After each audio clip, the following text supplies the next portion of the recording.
일본 차기 총리가 결정됐습니다. 호사카 유지 교수님 모셨습니다. 안녕하십니까? 안녕하십니까? 잘못 다뤘었는데 기시다 후미오 후보가 당선이 됐어요. 예, 맞습니다. 이분은 외무상 지냈던 분이고, 그죠? 네. 아베 시절에. 그리고 아베 총리의 친구라면서요, 전 총리의. 예, 같은 동기생이고 아주 친하고요. 예.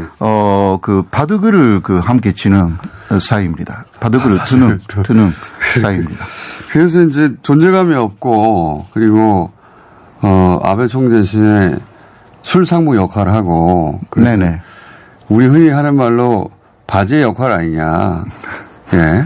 지금 이제 총리가 되면 이제 그렇게 말할 수도 없겠지만, 여하간 그런 역할을 했었던 인물로 알려져서 이제 존재감이 없고 인기도 없었다면서요. 네, 그렇습니다.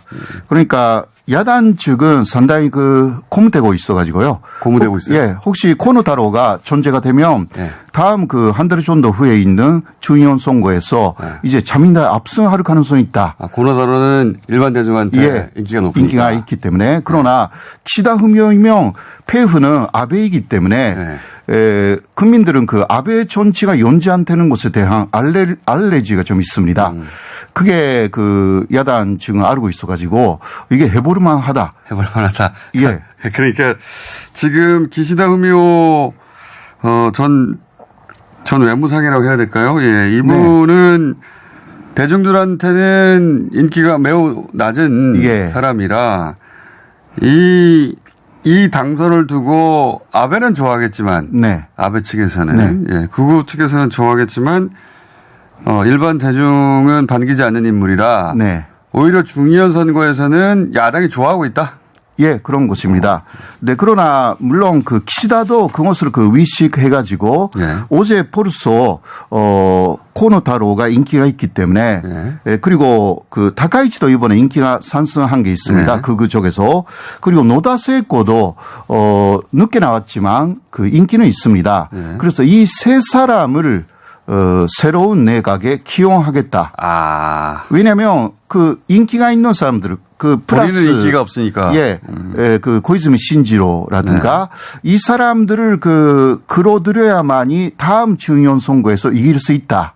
그게 기시다의 전략으로 벌써 어제 나왔습니다. 근데 코노타로가 받아들일까요? 같이 싸웠던 사람인데. 예, 그것은 자존심을 상하는 일 아닙니까? 이번에는 코노타로 쪽에서 너무 전략을 잘못했습니다. 그래요? 사실. 어떤 의미에서 그렇습니까? 예, 첫 번째 의원 투표에서 86표밖에 코노가 얻을 수가 없었는데요. 국회의원으로부터 표를 너무 못 얻은 거 아닙니까? 예. 그죠? 그래서 우리가 생각한 것은 굉장히 많이 1차에서는 압승할 것이라고 생각하고 있었는데 2위. 한 표 차이였지만. 1차에서도 졌죠. 예, 그럼. 1차에서는 이길 거라고 생각했는데. 왜냐하면 나머지 절반에 해당되는 당원들 투표. 거기서 이길 거라고 인기가 높으니까. 그런데 거기서는 이겼지만 국회의원들 너무 적기 때문에. 예. 네. 어제 거기에 대한 분석이 조금 나오기 시작했는데요. 코노타로의 원래 가기로 되어 있었던 국회의원표가 다카이치 쪽으로 간 것으로 나타납니다. 다카이치는 나중에 판이 이렇게 되자 아베 전 총리가 굉장히 밀었던 인물 아닙니까? 예, 아베 걸스 하나의 아베 걸스 중에 하나이고요. 더 극우인, 기시다보다도 더 극우인.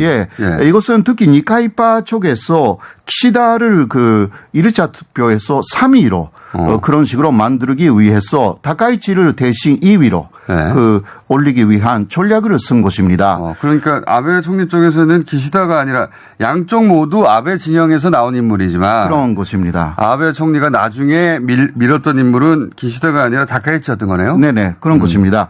그런데 니카이가 왜 다카이치에 표를 줬냐?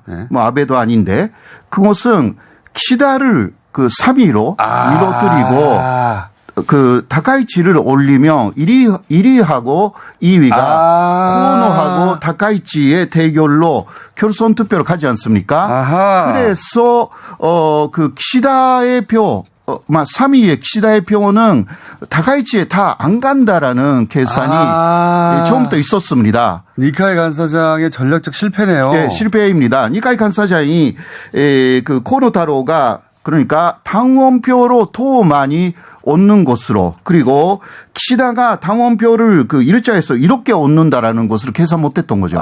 그러니까 이런 거네요. 네. 기시다 후미오는 어차피 존재감이 없는 사람이지만 네.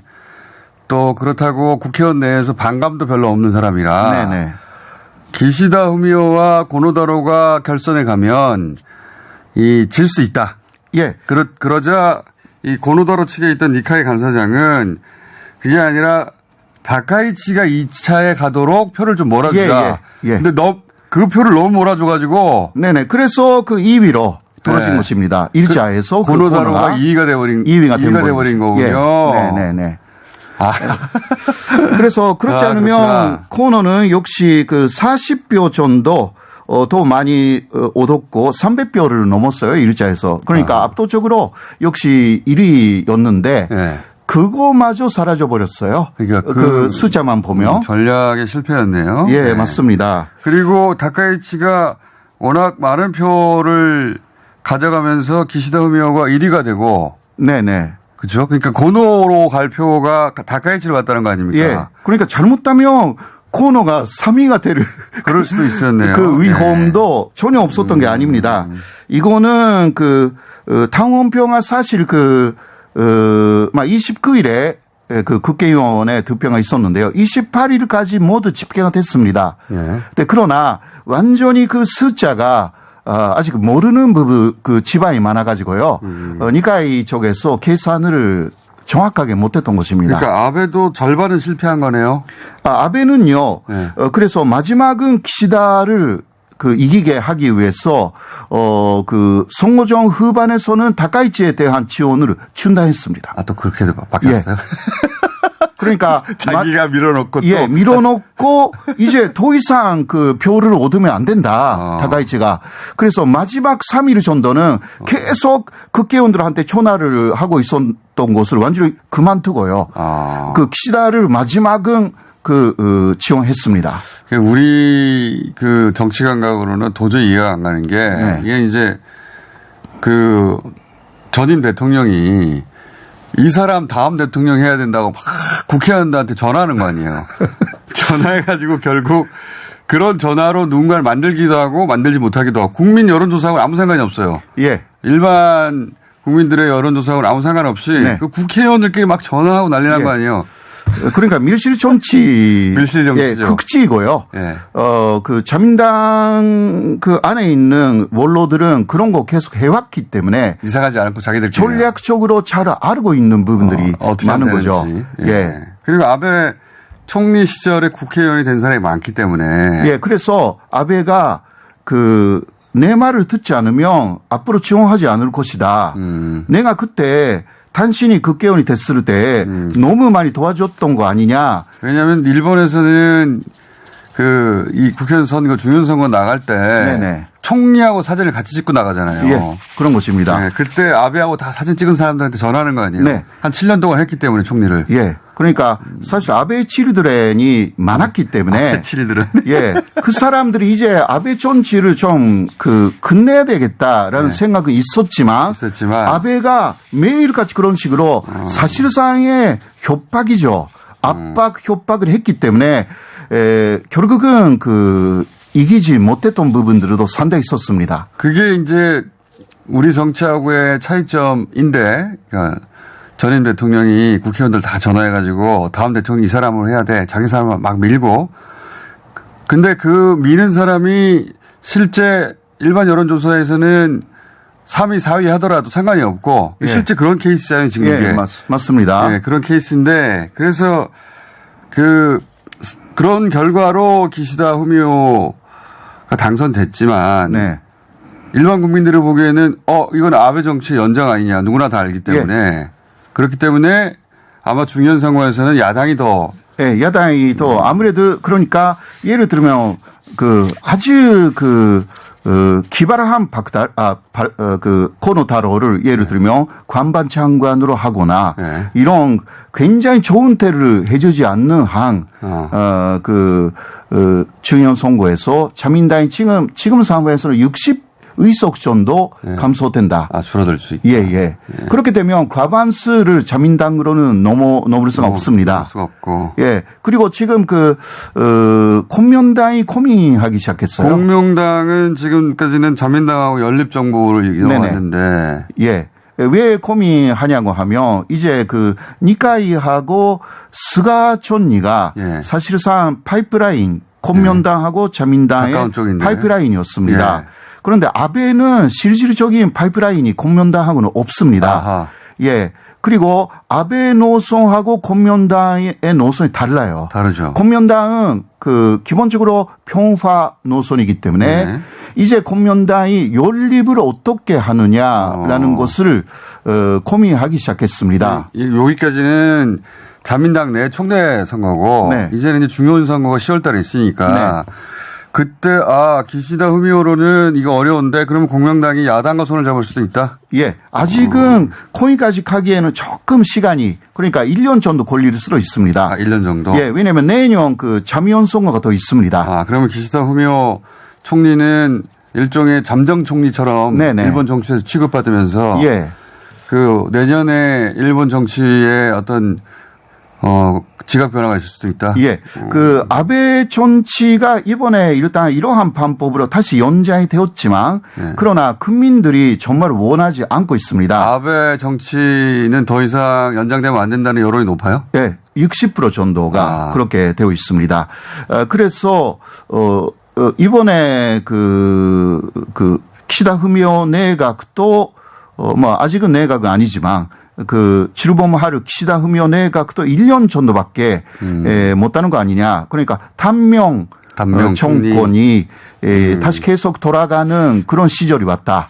이러한 이야기가 또 나와 있습니다. 단명 총리로 예상되고 있는데 그런데 이제 어쨌든 1년간이 하더라도 1년간은 총리라고 하면 1년 동안 어떤 정책이 나올까? 네.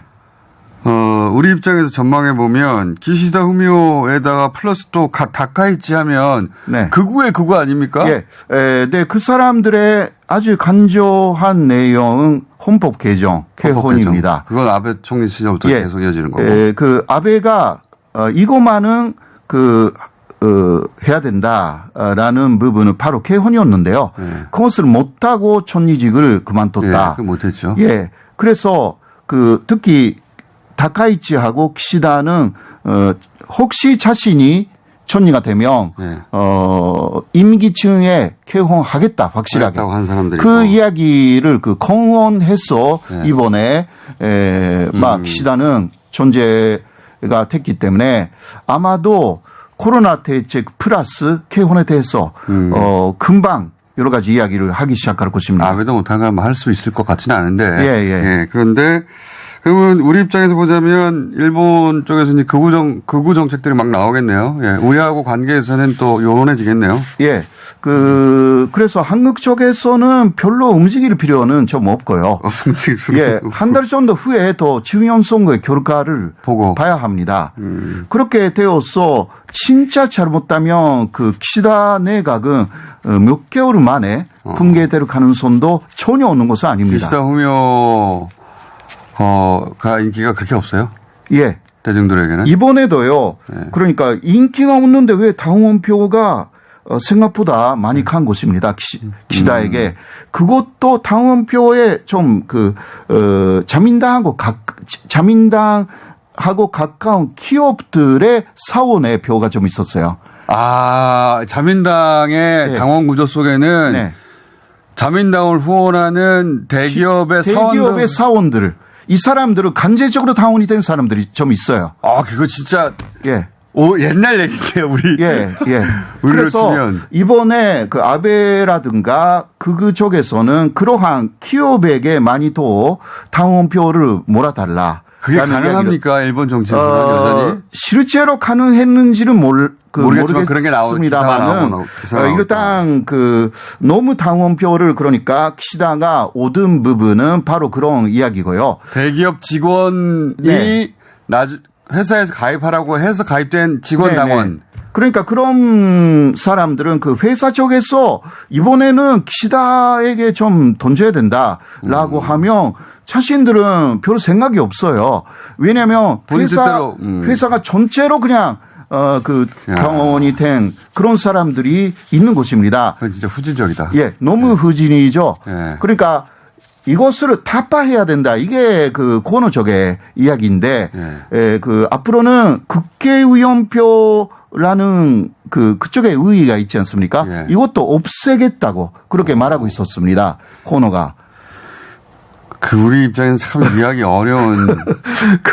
일본의 후진성은 이러한 정치 시스템의 후진성에서 그게 아주 나쁘게 돌아가고 있어가지고 그쪽에서 그것을 너무 자신의 진영에만 이용하고 있는 것이 이번에 또 드러났어요.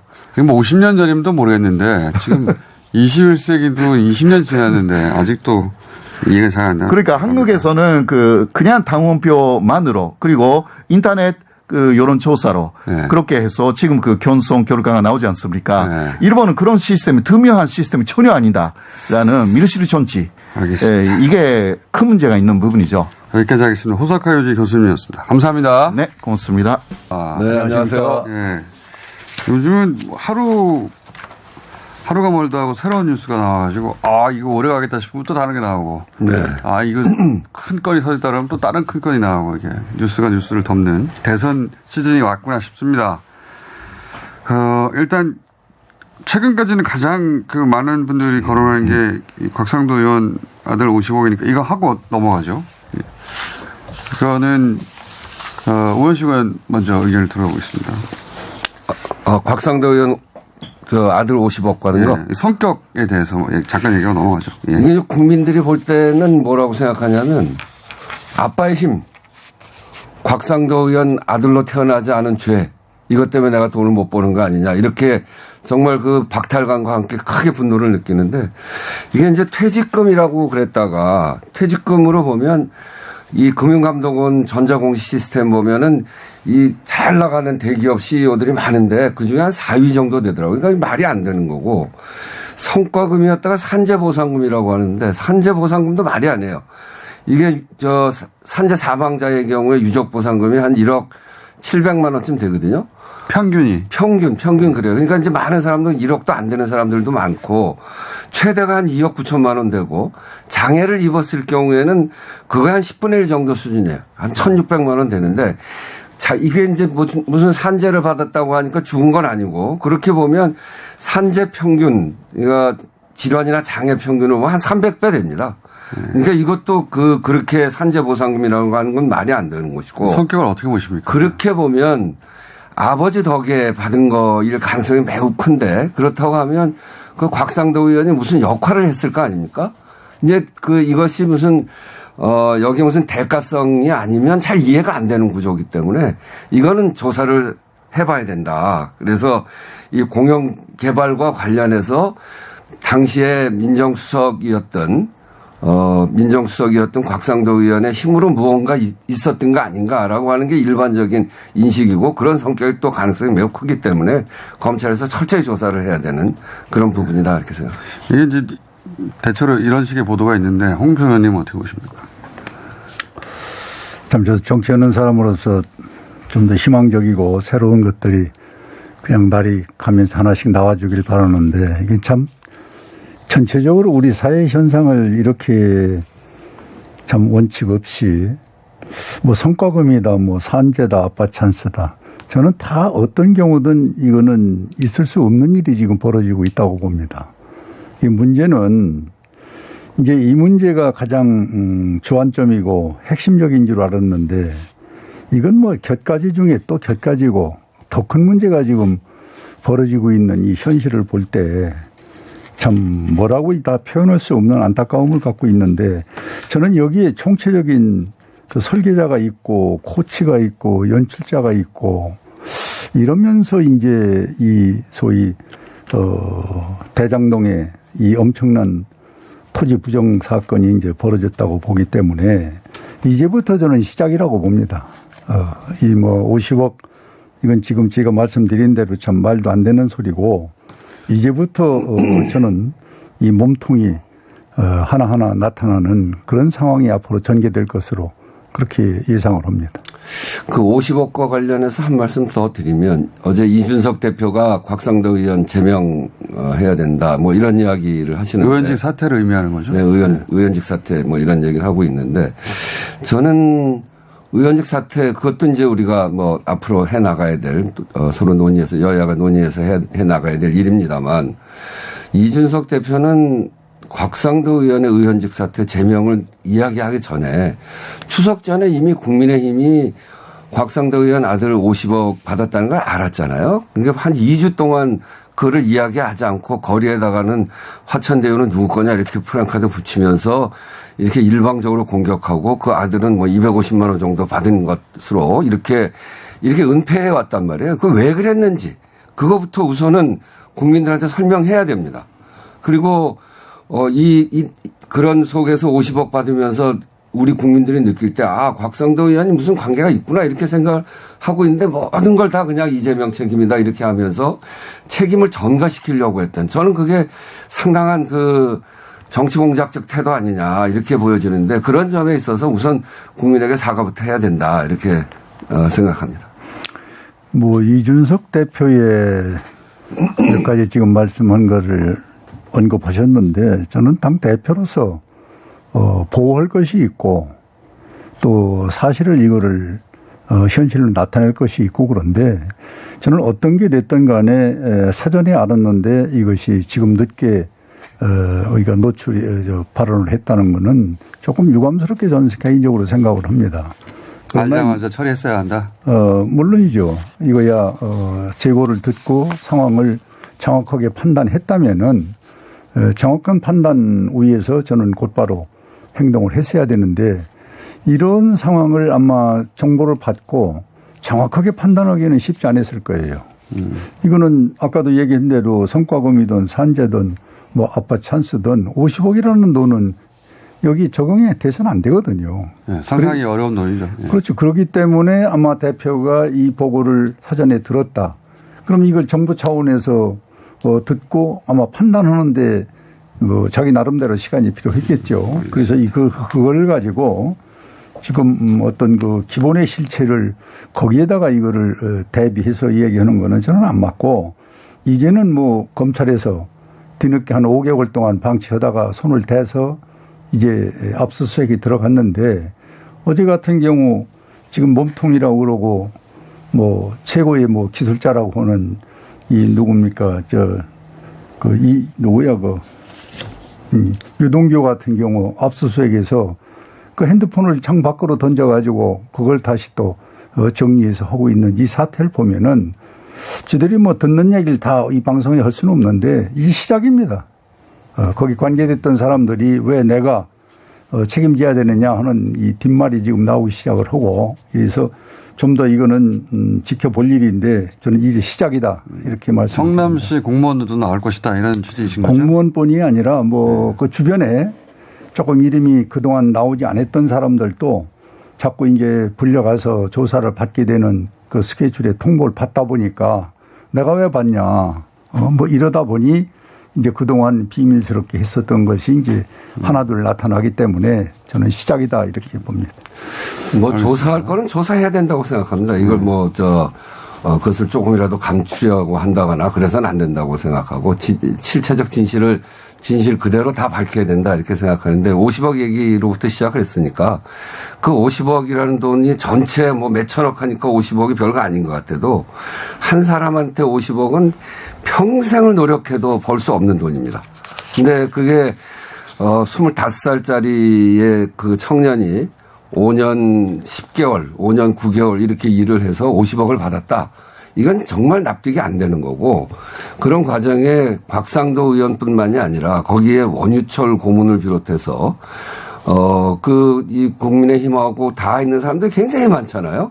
신영수 의원 그랬고 또 이 사업의 시작은 이명박 대통령이 민간 쪽으로 다 왜 돈 되는 일을 공공히 하냐 민간으로 돌려라 이걸부터 시작된 일이기 때문에 그거 더 나아가면 거기에 땅을 가진 사람들이 나경원 의원, 이완구 전 총리의 그 아들 그리고 거기에 호화 법조인단 이런 것들이 지금 쫙 나오고 있단 말이에요. 국민들 입장에서 보면 토건 비리 세력이라고 하는 건 말만 들었지 요번에 실체를 제대로 보고 있는 거예요.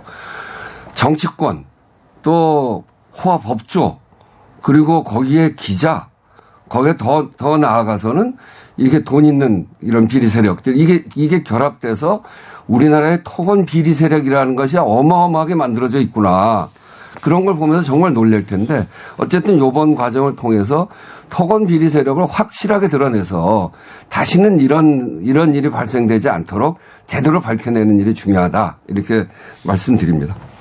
요거 다 50억 넘어가세요. 어제 갑자기 불거진 건데 지금 그 화천대유의 대주주인 김만배 씨의 누나가 윤석열 전 총장 부친의 집을 매입했다. 이건 이제 윤석열 전 총장은 이게 우연이다. 서로 몰랐다라고 금매했을 뿐이다라는 취지로 얘기했는데 여기에 대해서는 간단하게 총평하신다면요.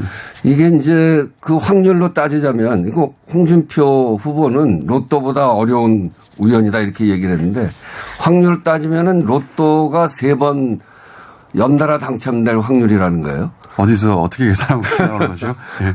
그리고 그 서울의 주택 거래하는 그런 거를 거래량 한 80만 분의 1 된다고 하고 그래서 이거는 정말 우주의 기운이 모여야 만들어질 정도의 확률이라고 보여지는데 로또도 당첨되는 사람이 있듯이 우연히 이렇게 되는 아니 그러니까 80만 분의 1이니까 80만 분의 1의 확률이 있는 거죠. 그건 우연일 수도 있는 건데 그만큼 쉽지 않은 일이다 이렇게 보여지고 저는 이제 이런 과정에서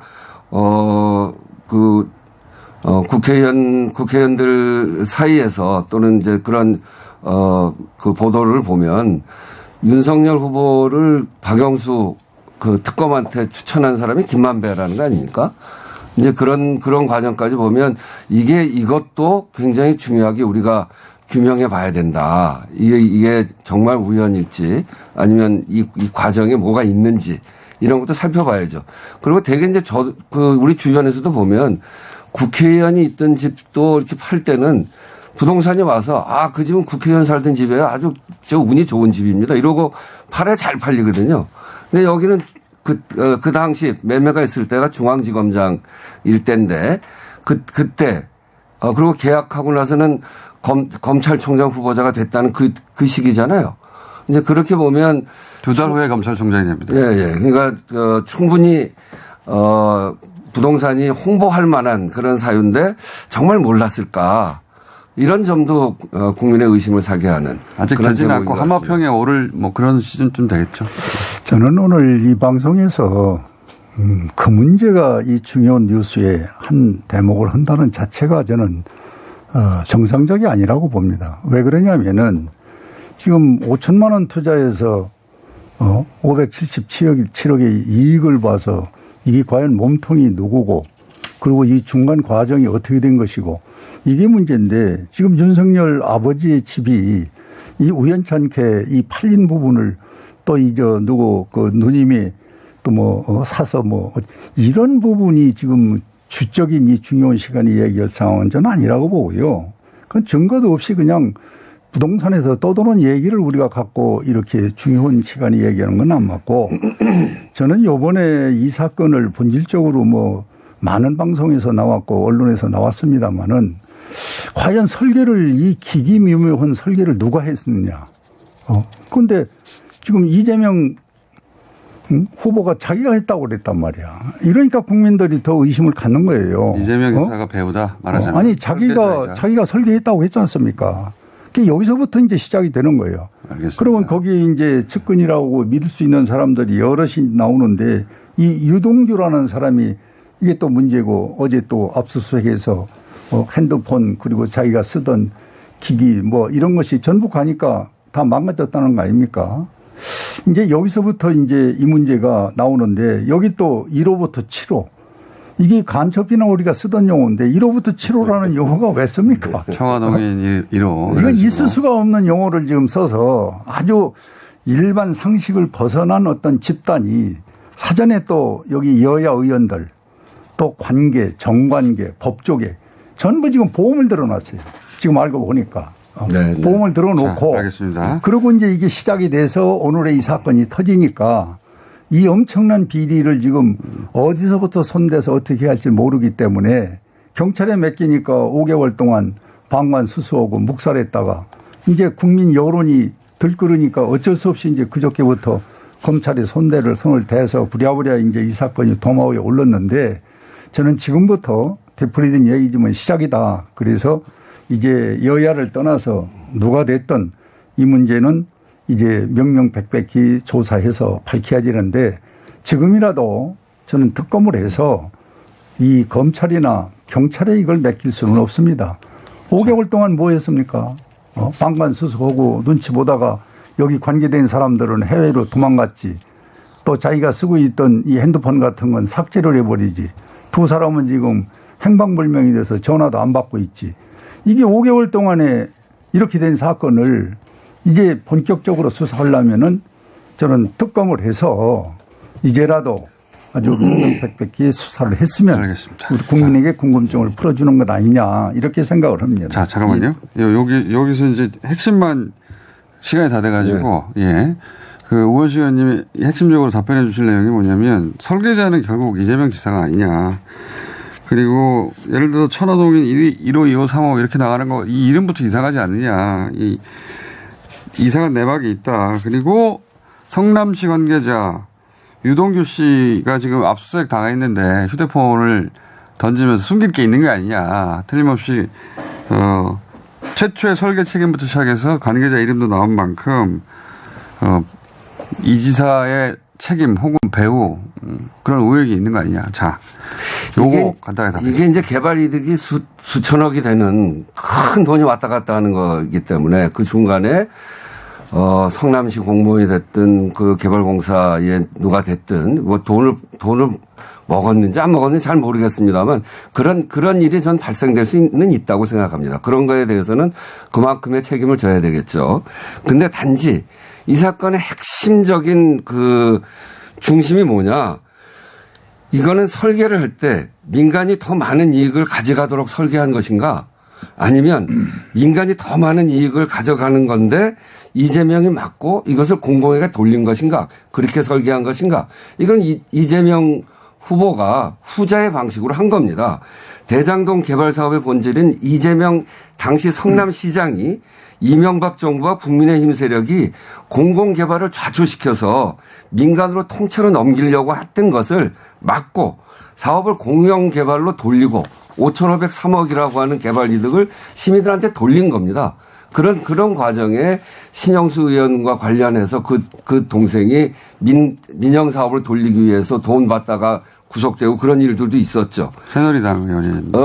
그리고 협약 체결 당시에 확정 이익이 4,600억인데 여기에 부동산이 경기가 좀 좋아지니까 추가적으로 추가 이익도 920억을 더 확보했어요. 그래서 재판 과정에 이 사업자가 이재명 지사를 향해서 공산당 같은 사람이다 이렇게 비난까지 했다는 거 아니에요?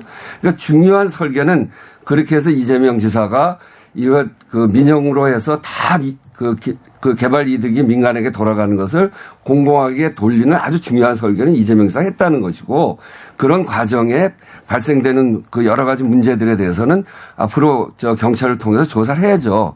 특검은 뭐냐면 특검도 뭐 충분히 시간이 있으면 해볼 수 있습니다. 근데 지금 대선이 내년 3월이고 5개월밖에 남지 않았는데 특검을 하겠다고 하는 건 특검을 합의하고 특검을 선정하고 특검을 하는 과정 시간이 있는데 그 얘기는 뭐냐면 대선 내내 이것 규명하지도 못한 채 대선 내내 의혹만 부추기겠다.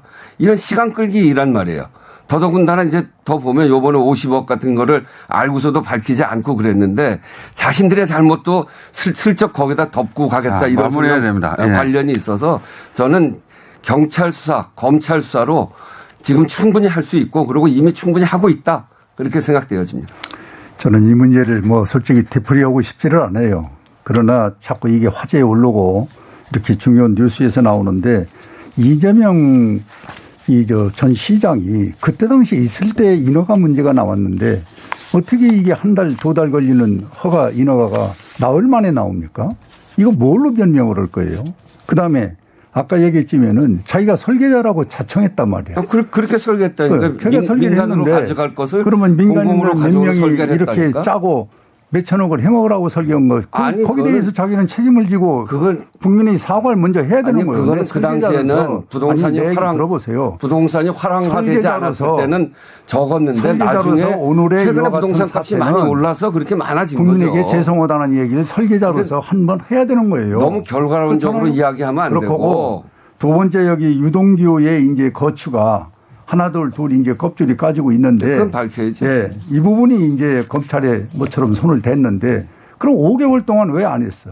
그리고 지금 아까 얘기한 대로 이분들이 피할 거 피하고 삭제할 거 삭제하고 도피할 거 다 하고 그리고 뒤늦게 뭐 수사한다고 그래서 난 특검이 필요하다는 것이고 지금 여기서 이 1호부터 7호까지의 연출자들 이 배당금 받은 사람들 이거 전부 출처를 해 줘야죠. 얼마 받아서 난 어디에 썼다는 게 나와야 돼야 되는데 이거 한 사람도 지금 밝혀지지 않고 있다고. 그래서 모처럼 이제 검찰이 부랴부랴 국민 여론이 이제 등떠 밀려가지고 이게 조사한다고 여기서 저는 동일 내용이 반복이라 저는 하루빨리 되길 바라는 거예요. 그 1호부터 7호도 사모펀드 장명 방식입니다. 그래서 사모펀드 장명을 이렇게 하는데 거기는 누가 얼마 투자했고 누가 얼마 이득을 가져갔는지 전혀 알 수가 없게 그렇게 돼 있어요. 그거는 공산주의나 사회주의에서는 거지 어떻게 이 백일화에서 4천억을 갖다 쓰고서 사모펀드는 자본주의에서 만들어진 거예요. 얘기를 안 해줍니까? 끝날 때가 된 것 같습니다. 사모펀드 핑계대면 안 돼.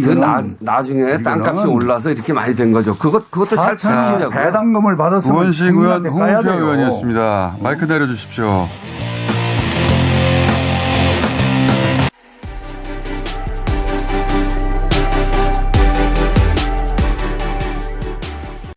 서른 위원장님 안녕하세요. 네, 안녕하세요. 반갑습니다. 서른입니다. 반갑습니다. 이상민 선감위원장이 이런 말씀을 하셨더라고요. 당규에 그렇게 써 있다. 그러니까 이들의 표를 무효표로 모수해서 빼버리는 걸로 그렇게 써 있다. 내가 마음대로 어떻게 할 수 있는 문제가 아니다 하시던데 어떻게 보십니까? 그건 이제 두 가지 지적을 할 수 있습니다. 우선 그 해석 자체가 잘못되어 있고요. 그다음 또 하나는 이 당규 자체가 문제가 좀 있습니다. 다 인정을 했는데 이 당은 59조와 60조가 서로 충돌이 일어납니다. 59조는 뭐고 60조는 뭔가요? 59조는 무효로 한다 되어 있고요. 네네. 60조는 그러니까 결선 투표를 한다 이렇게 규정되어 있습니다. 그런데 지금 아까 김민정 앵커가 말씀하신 대로 사퇴한 후보가 생길 경우에 이게 복잡해집니다. 복잡해지는데 그 해석을 어떻게 할 것이냐. 59조와 60조가 서로 충돌할 경우에 59조는 사실은 이건 우리가 결선 투표를 안 하는 장치가 돼 있을 때 했던 옛날 그 당헌 당규거든요.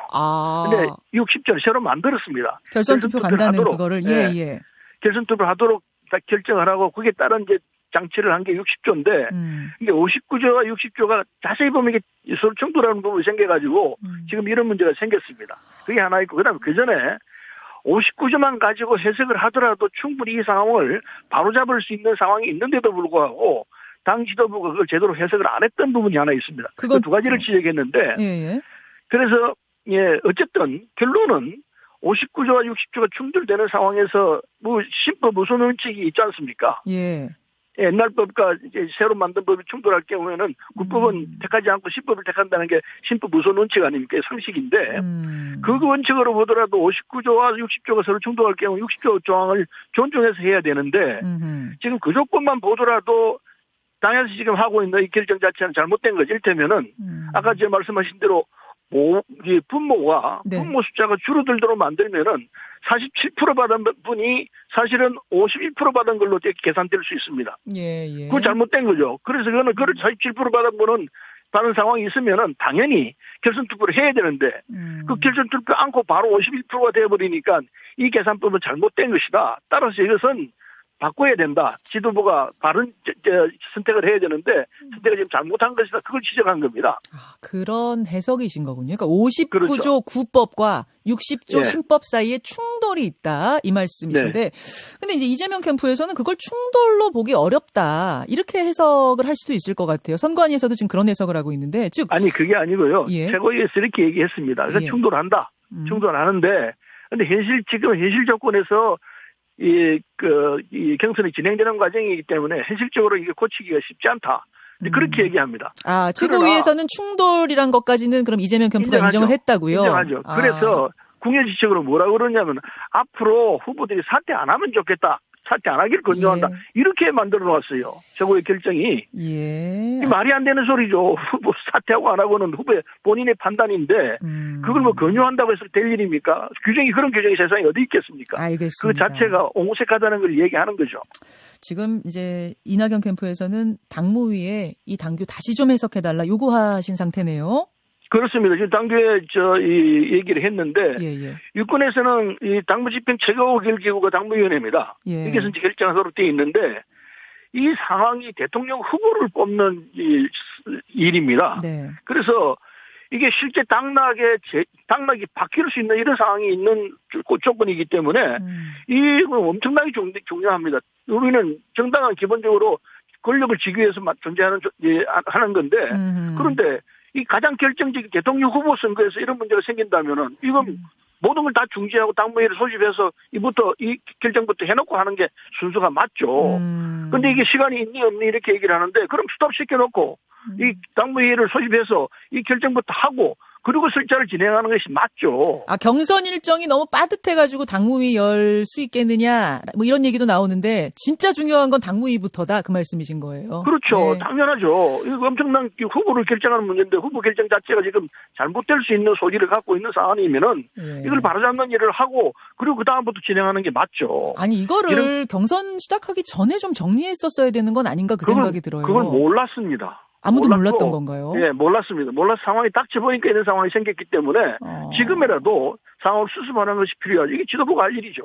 근데 그게 이제 정말로 사전에 좀 됐었으면 좋았는데 이게 이렇게 그냥 둔 상태에서 진행을 해왔기 때문에 말씀하신 대로 엄청나게 중요한 상황이 돼버린 상황에서 이걸 또 바꾸면 다른 쪽에서 반발하진 않을까. 다른 쪽에서 반발할 여지는 없다고 봅니다. 당규 자체가 잘못된 사안이기 때문에 바로잡는 작업을 하는데 이건 누구에게 좋고 나쁘고 없는 것 아니겠습니까? 규정 자체가 문제점이 있는 상황에서 그냥 그대로 진행한다는 것은 나중에 더 큰 문제를 만들어낼 소지가 생기죠. 그래서 누구도 딴소리 못하게끔 규정을 바로 잡아놓고 예. 이 경기를 하는 게 맞죠. 예. 더 큰 문제가 생길 수 있다는 건 어떤 말씀이실까요? 후보가 맞다 안 맞다 이렇게 놓을 거 아닙니까? 저 후보 정상적인 후보도 아니다 이렇게 놓으면 어떻게 되겠습니까? 일종의 경선에 이제 불복하는 느낌이 날 수도 있다. 어떤 후보들은? 그런 상황이 만들어질 수도 있죠. 그래서 그런 위험을 피하기 위해서는 지금이라도 이 규정을 제대로 잘 해가지고 모두가 만족하는 상황에서 출발하는 게 맞죠. 진행하는 게 맞죠. 알겠습니다. 당무위가 지금 아직 안 잡힌 거죠? 안 잡혔습니다. 예, 지금 문제 제기를 했기 때문에 당에서 지도부에서 이걸 심사숙고하고 있을 거로 알고 있습니다. 만약 당무위가 아예 안 열리거나 혹은 열렸는데 기존 해석을 고수하는 쪽으로 결정이 난다 하면 어떻게 대응하실 생각이십니까? 그건 받아들이기 힘들죠. 결과를 좀 봐야 되는데 결과가 만일에 지금 논쟁하고 있는 부분이 걸리게 되면은 이건 심각한 사안이 올 수 있죠. 그때 수습하려고 하지 말고 지금 바로 해놓고 하는 게 필요하다고 보죠. 가처분 신청 같은 어떤 법적 조치도 가능하죠. 우리가 할 수 있는 모든 건 다 동원해서 이 잘못된 규정에 의해서 제대로 된 후보가 아닐 수 있다. 그러니까 문제 제기를 안 하면 이상하죠, 그거는. 알겠습니다. 당연히 이상하죠. 예, 할 수 있는 모든 것을 하겠다. 네. 이제 딱 열흘 남았습니다. 10월 10일. 그날 이재명 투표가 50% 넘기면 그대로 경선 종료고. 근데 이낙연 캠프에서는 결선 투표 과정이 꼭 필요합니다, 여러분. 시간을 더 가지고 판단하셔야 합니다. 이렇게 호소를 하고 계시네요. 그렇습니다. 그래서 지금 사안이 굉장히 복잡합니다. 지금 또 논의하겠습니다만 대장동 문제가 있고 그리고 당내 여러 가지 변수가 너무 많아가지고 어떤 사안이 될지 아직 판단하기 쉽지가 않습니다. 이런 사안이기 때문에 당 지도부는 이럴 때 정확하게 공정한 입장에서 누가 보더라도 이건 공정하게 했구나 하는 입장이 되도록 하는 것이 옳은데 지금도 주저하고 있고 제대로 안 하고 있는 것이 불안스럽게 짝이 없습니다. 지금 결선 투표까지 일단 그 모수 논란은 차치하고라도 결선 투표까지 꼭 가게 해주십시오라고 호소하시는 이유는 역시 계속 강조하셨던 안정감 있는 후보, 이쪽인가 대장동 이슈 이런 것들이 마음에 걸리시는 건가요? 그렇습니다. 지금 누가 보더라도 우리 이재명 후보와 이낙연 후보는 대비가 됩니다. 지금 이 사안에 휩쓸려 있는 부분은 이재명 후보가 되고 우리는 초연한 입장에서 말 그대로 문제 하나 날 수가 없는 상황에 있는데 이 부분에 대해서 우리 유권자들이 우리 당원들이 이걸 정확히 보지 못하고 있는 것 아닌가 그런 입장에서 우리가 호소를 하고 있는 것이죠. 문제를 정확히 보자. 민주당이 이길 수 있는 길이 있는데 왜 그 길을 마다하고 질 것이 뻔한 길로 가려고 하느냐. 이걸 호소하는 거죠. 예. 그 부분이 이번 그 경선 토론회에서도 굉장히 이슈가 됐었어요. 근데 이제 추미애 후보나 이재명 후보 이분들은 왜 내부에서 이렇게 내부 총질 비슷하게 내부를 향해서 공격하시냐? 왜 국민의힘의 프레임을 가지고 공격하시냐? 이렇게 말씀하시는데요. 그게 국민의힘 프레임이든 어떤 프레임이든 간에 문제를 드러내는 건 틀림없는 사실입니다. 문제가 있다면 그걸 제거하고 해결하고 가야 되는 것이 우리의 선거 전략의 제1호라고 생각합니다. 문제가 있는데도 덮어놓고 가서 본선에 가서 깨지겠다. 이건 어리석은 판단이죠. 문제가 있으면 다 드러내놓고 그 문제를 보고 그리고 우리 당원과 국민들이 선택을 해야 이게 본선에서 제대로 된 대책이 되는 거이지. 문제가 있다가 뻔히 알면서 덮어놓고 본선 가서 보자. 본선 가서 깨지는 게 뻔한데 그게 대책이 되겠습니까? 그건 어리석기 짝이 없는 짓이죠. 덮어놓고 본선 가면 깨지는 게 뻔합니까? 저는 그렇게 봅니다. 왜냐면요. 본선에서는 모든 걸 다 까발리고 있을 거라고 생각합니다. 어쩌면은 본선 가기 전에 지금 검찰에서 이 문제를 대응하고 있기 때문에 그전엔 문제가 드러날지도 모르겠습니다. 그러나 어쨌든 우리가 지금 직감으로 느끼고 있는 것은 이 문제가 심각한 건 틀림없다. 많은 국민들, 우리 당원들도 그걸 알고 있을 겁니다. 그래서 그런 문제가 터질 수 있는 가능성이 엄청나게 높아가고 있는데 그걸 선택할 것이냐. 그걸 선택한다는 그냥 위험천만이다. 이건 폭탄을 그냥 안고 들어가는 거나 마찬가지다. 이 얘기를 할 수밖에 없죠. 예. 상황이 지금 그렇게 돌아가고 있지 않습니까? 자, 지금 사실 이제 팩트로 드러나는 것은 곽상도 의원 아들이 화천대유의 퇴직하면서 50억 원 받았다. 이 사실이 가장 큰 팩트로 드러난 건데, 그래서 이제 이재명 지사는 이건 국민의힘 게이트다 이렇게 얘기를 하고 있거든요. 네. 좀 복잡해요. 사안이 등장인물도 복잡하고. 오선 중진 서른 의원 보시기에는 이 대장동 이슈의 본질은 뭐라고 생각하세요? 우선 곽상도 의원 아들이 50억을 받았다라는 이야기는 말이 안 되는 소리죠. 이건 한마디로 잘라서 말하면은 곽상도 의원에게 뭔가 입막음하기 위한 돈일설 거라 저는 개인적으로 그렇게 생각합니다. 따라서 이건 무조건 하고 사퇴해야 합니다.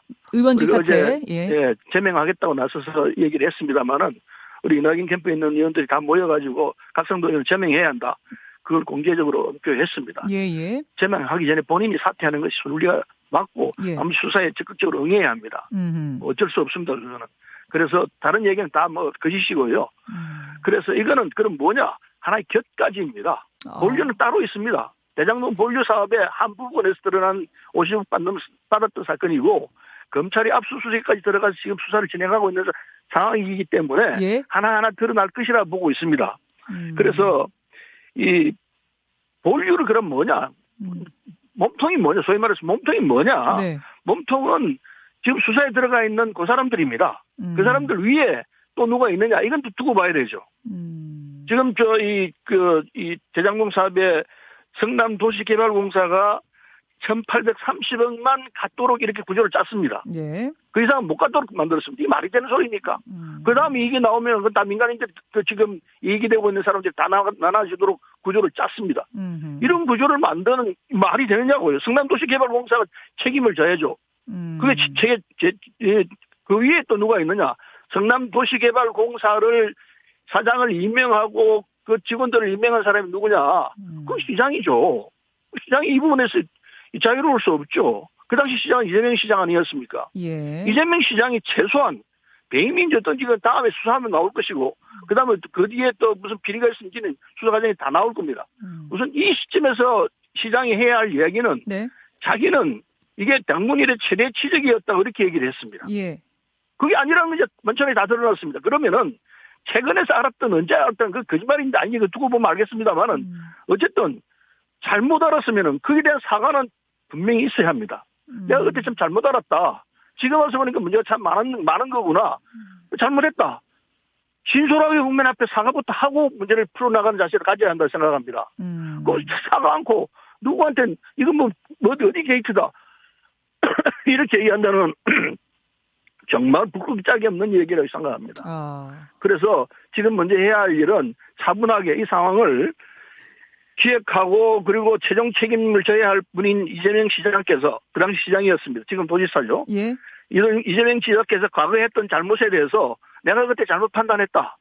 내가 그때 당군 일의 최대 취적이라 말했던 건 잘못된 얘기다. 지금 와서 보니까 그건 내 판단 잘못이다. 따라서 내가 책임이 없다고 할 수 없다. 이렇게 솔직하게 얘기하고 나와야죠. 알겠습니다. 최소한 그건 필요하다고 봅니다. 혹시 그쪽 캠프로 뭐 제보 같은 게 들어오는 게 있습니까? 우리 캠프로요? 예, 예. 제보들이 있는데 그게 우리가 수사권이 없는 사안이기 때문에 예. 그 일이 다 내놓을 수는 없는 처리죠. 제가 이 질문을 예. 검찰이 지금 압수수색까지 하면서 예. 출금시키고 다 이렇게 하고 있는 처지이기 때문에 네. 우리가 볼 때는 이낙연 대표도 얘기했습니다. 국가 주도로 합수를 만들어서 합동수사본부를 만들어서 하는 것이 훨씬 효율성이 있을 것이라고 생각하는데 지금 이게 기호시세거든요. 검찰이나 경찰이 수사를 하고 있는 과정이기 때문에 네네. 지금 이거를 주관해서 또 틀을 바꿔가지고 하게 되면은 이건 또 비효율적일지도 모르겠습니다. 그러나 지금이라도 지금 합수본 얘기를 계속 말씀하고 계시는데요. 이상민 네, 선관위원장은 물론 개인 의견입니다만 그분 네. 개인 의견으로 어차피 검경이 수사해도 또 미진하다는 얘기가 나올 거다. 그래서 특검으로 갈 수밖에 없는 상황이 오지 않겠는가. 그러니 민주당이 먼저 특검하자라고 오히려 제안하는 게 낫지 않겠는가 이런 말씀도 하셨어요. 그거는요 문제가 하나 있습니다. 그건 뭐냐면은 네. 지금 대통령 선거를 앞두고 있습니다. 진행되고 있습니다. 각 당마다 경선이 진행되고 있는 과정이기 때문에 이 사안이 대통령 선거에 아주 치명적으로 걸려 있는 문제입니다. 예. 따라서 이 문제는 빨리 수사를 해서 빨리 결정을 내는 것이 훨씬 더 중요하다고 봅니다. 미진하면은 또는 이게 엉터리다 이러면은 그때 특검 가야 합니다. 알겠습니다. 그러나 특검을 하게 되면은 네. 시간이 너무 많이 걸립니다. 특검법도 통과시켜야 되고 특임관서도 만들어야 되고 이런 과정 등등이 엄청나게 시간이 걸리기 때문에 실제로 수사가 한 달 이상 걸립니다. 알겠습니다. 여기까지 일단 말씀드려야겠습니다. 서른 위원장님 고맙습니다. 네, 감사합니다. 김남국 의원님 안녕하세요. 네, 안녕하세요. 전국에서 제일 맛있는 포도를 지역구로 두고 있는 안산 단원의 김남국입니다. 대구도 포도 최고로 맛있습니다. 멘트 좀 바꾸셨네요. 네, 바꿨습니다. 포도 요즘에 대철 과일로 포도가 많이 이렇게 유행이어서요. 맛있는 대부도 포도를 홍보하고 있습니다. 알겠습니다. 대부도 포도 기억하면서 오늘 저 이재명 캠프에 질문할 거리들이 좀 많습니다. 우선 앞서 이낙연 캠프 서른 위원장 인터뷰를 들으셨는지 모르겠습니다만 이 사퇴한 분들, 정세균, 김두관 후보 그 사퇴한 분들의 표를 어떻게 처리할 것인가 이 문제를 놓고 이낙연 캠프에서는 그분들 표 무효로 하면 안 된다. 즉 전체 표수가 바뀌면 안 된다라는 입장입니다. 어떻게 생각하세요? 네, 이제 민주당 경선관리 규정 59조 제1항에 대한 해석에 대한 문제라고 생각이 됩니다. 예. 근데 기본적으로 저희 당원 당규도 법 해석 방법에서 크게 벗어나지 않는다라고 보는데요.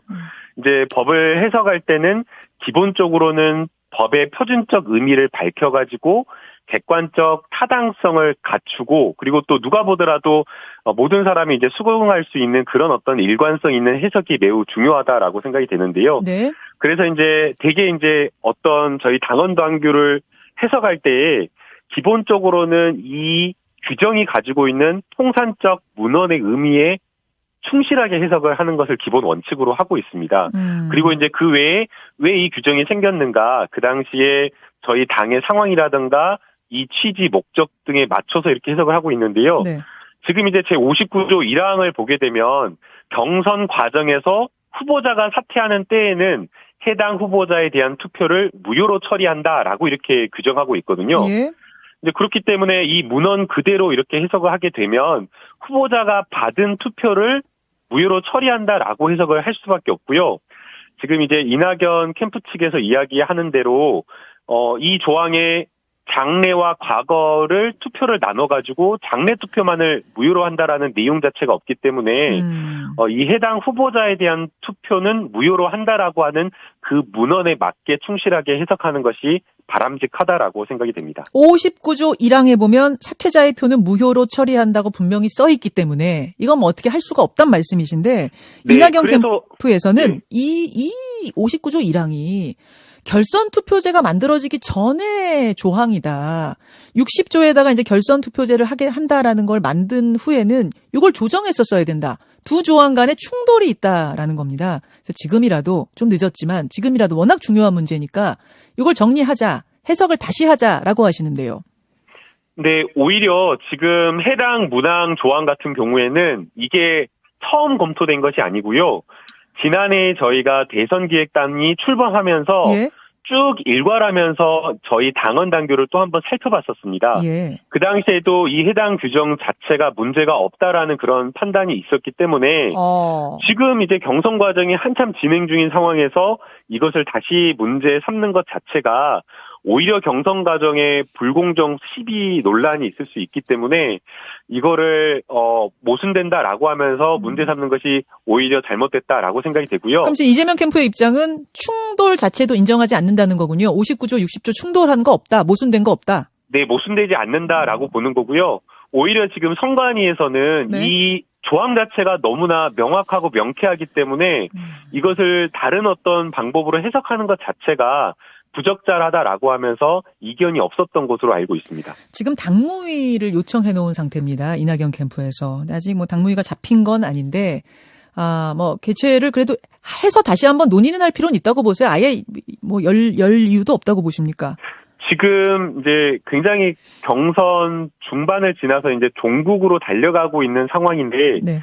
이 상황 속에서 어떤 일부 후보의 의견을 받아가지고 명확하게 해석이 되는 59조 1항을 문제 삼아서 다시 한번 이것을 어떤 후보에게 유리하게 또는 불리하게 한다라고 하면 네. 그거 자체로 좀 부적절한 불공정 시비에 휘말릴 수가 있어서 과연 좀 적절한지는 좀 의문인 것 같아요. 그렇군요. 당무위 열리는 자체가 적절한지 모르겠다. 의문이다. 그런데 제가 이제 앞서 서른 위원장한테 그 질문을 드렸어요. 만약 그럼 이대로 당무위 열리지 않고 갈 경우에 어떤 경선에 어떤 후보들은 경선에 불복하는 이런 상황으로 갈 수도 있다고 보시죠. 그런 느낌이 날 수도 있다고 보시는가라는 질문에 대해서 그런 상황이 만들어질 수도 있죠. 그런 위험을 피하기 위해서라도 지금 이 규정을 제대로 잘해서 모두가 만족하는 상황에서 출발하는 게 맞다고 봅니다. 이렇게 말씀을 하셨습니다. 어떻게 생각하십니까? 그러지는 않을 거라고 생각이 들고요. 결국에는 이제 경선이 끝난 뒤에 모두가 원팀이 된다라고 하는 것은 경선 이후에 본선에서 승리한다라고 하는 민주당의 모든 당원들의 그 뜻을 받드는 것이기 때문에 경선에 참여한 어떤 후보들도 경선 불복에 대한 이야기를 하지 않을 거라고 생각이 됩니다. 오히려 지금 경선 과정에서 경선 불복을 이야기하면서 약간 이제 그 일종의 협박식으로 이걸 안 받아주면 경선 불복하겠다라고 하는 것을 우리 민주당원들이 거기에 대해서 잘못됐다라고 따끔하게 지적할 거라고 생각이 되고요. 아마 그런 후보들은 그런 후보나 그런 캠프는 나오지 않을 거라고 저는 생각이 됩니다. 당무위가 아예 안 열리거나 혹시 열렸는데 기존 해석을 고수하는 상황이 되면 어떤 법적 조치, 가처분 신청이라든지 이런 거를 내릴 수 있다고 그 캠프의 박광원 의원도 그러셨고 아까 서른 의원도 모든 가능성 열어놨다고 하셨거든요. 그건 어떻게 생각하세요? 제가 그 더불어민주당 이전에 이제 민주통합당이나 새정치민주연합에서 한 4, 5년 동안 네. 지방선거라든가 이 공천 그 국회의원 선거 과정에서 여러 가지 가처분 신청 이런 것들을 직접 맡아서 거의 90% 이상을 했었는데요. 네. 실제 법원으로 이런 어떤 경선이나 이런 것들을 가져가게 되면 당원 당규에서 정한 규정을 절차적으로 잘 따랐는지 그리고 해당 그 규정에 맞는 어떤 경선 관리를 했는지 이러한 어떤 정당의 자율성을 최대한 보장하는 것이 법원의 기류입니다. 그래서 지금 이것을 가져간다고 하더라도 명백하게 당헌 당규에 위반되지 않는 그런 사안이다라고 한다면 결론이 크게 달라지지는 않을 거라고 생각이 됩니다. 알겠습니다. 이재명 캠프 김남국 수행실장 만나고 있습니다. 그나저나 어제 이재명 지사하고 이준석 대표 사이에 굉장히 수위 높은 설전이 오갔어요. 각 당의 대선 주자고 대표고 이런 무게감 있는 분들 사이에 오간 말들이라 이게 굉장히 화제가 됐는데 앞서 뭐 제가 소개는 했고 어떻게 생각하세요? 네, 뭐 이재명 지사가 언급한 봉고파집과 위리 안치 같은 경우에는 사실은 아마 그 이재명 지사가 이 사안에 대한 국민의힘의 자세를 굉장히 좀 강도 높게 비판을 했던 것으로 보입니다. 뭐 잘 아시다시피 국민의힘이 추석 전에 이 사건 화천대유와 관련되어서 화천대유의 주인이 누구 겁니까? 라고 하면서 계속해서 의혹을 부풀리고 심지어는 전국의 그 지역구에 플랜카드까지 거는 그런 정도의 행동을 했었는데 실제 지금 이 내용을 보니까 곽상도 의원이 50억 원, 그 곽상도 의원의 아들이 50억 원을 받았다라는 이런 어떤 제보를 받았음에도 불구하고 굉장히 어떻게 보면 양심 없는 후안무치한 이런 어떤 행동을 했기 때문에 거기에 대해서 조금 세게 비판을 했던 것으로 보이고요. 오히려 지금 이 말을 받아서 뭐 이준석 대표가 거기에 세게 반박할 것이 아니라 국민의힘이 정말 양심 없는 그런 어떤 도저히 할 수 없는 정치적 행동을 한 것에 대해서 사과하고 국민들에게 죄송하다라고 하면서 당내 진상조사와 진상규명부터 해야 되는데 오히려 거꾸로 적반하장식으로 강하게 응수를 하는 것 자체가 좀 부적절하지 않았나라는 생각이 듭니다. 근데 이제 화가 나서 또 세게 응수하기 위해서 이제 그런 말씀하셨다고 했는데 너무 센 건 아니었어요. 위리 안치는 귀양 보낸 다음에 가시나무로 못 나오게 집을 이렇게 뭐 둘러싼다 이런 얘기잖아요. 사실 어려운 말이어서 몰랐어요. 저도. 그러니까요. 그래서 김기현 원내대표는 기분이 많이 나쁘셨는지 이거는 지도자 아니라 평범한 사람도 이렇게 말하기는 어려울 거다. 먼저 인성과 개념부터 챙기시라. 이렇게 얘기했거든요. 오히려 잘못된 부분을 지적한 것에 반성하지 않고 이런 이야기하는 것 자체가 좀 적절하지 않고요. 이 지금 제보를 받았다라고 하는 사람이 김기현 원내대표거든요. 예. 김기현 원내대표가 사실은 제일 책임 있는 분이신데. 50억 그 얘기. 예. 네. 근데 거기에 대해서 제대로 된 어떤 해명도 안 하고 적반하장식으로 이렇게 나오는 것 자체가 좀 적절하진 않은 것 같습니다. 적반하장이다. 네. 그 뭐 확 찢어버리겠다, 가면을 확 찢어버리겠다는 이준석 대표 말도 상당히 거친데 요거에 대해서 어떻게 생각하세요? 이게 자꾸만 협박식으로 이렇게 국민의힘이 거꾸로 이렇게 나오는 것 자체가 오히려 뭔가 이렇게 방귀 낀 놈이 성낸다라는 식으로 계속해서 지금 국민의힘의 관련자들이 연루된 것으로 나오니까 거꾸로 또 이렇게 세게 나오는 것이 아닌가라는 생각이 듭니다. 어제 같은 경우에는 윤석열 후보의 부친의 지금 뭐 부동산을 집을 이렇게 좀 사줬다라는 이야기도 지금 나오고 있는데 윤석열 후보자도 지금 그랬었거든요.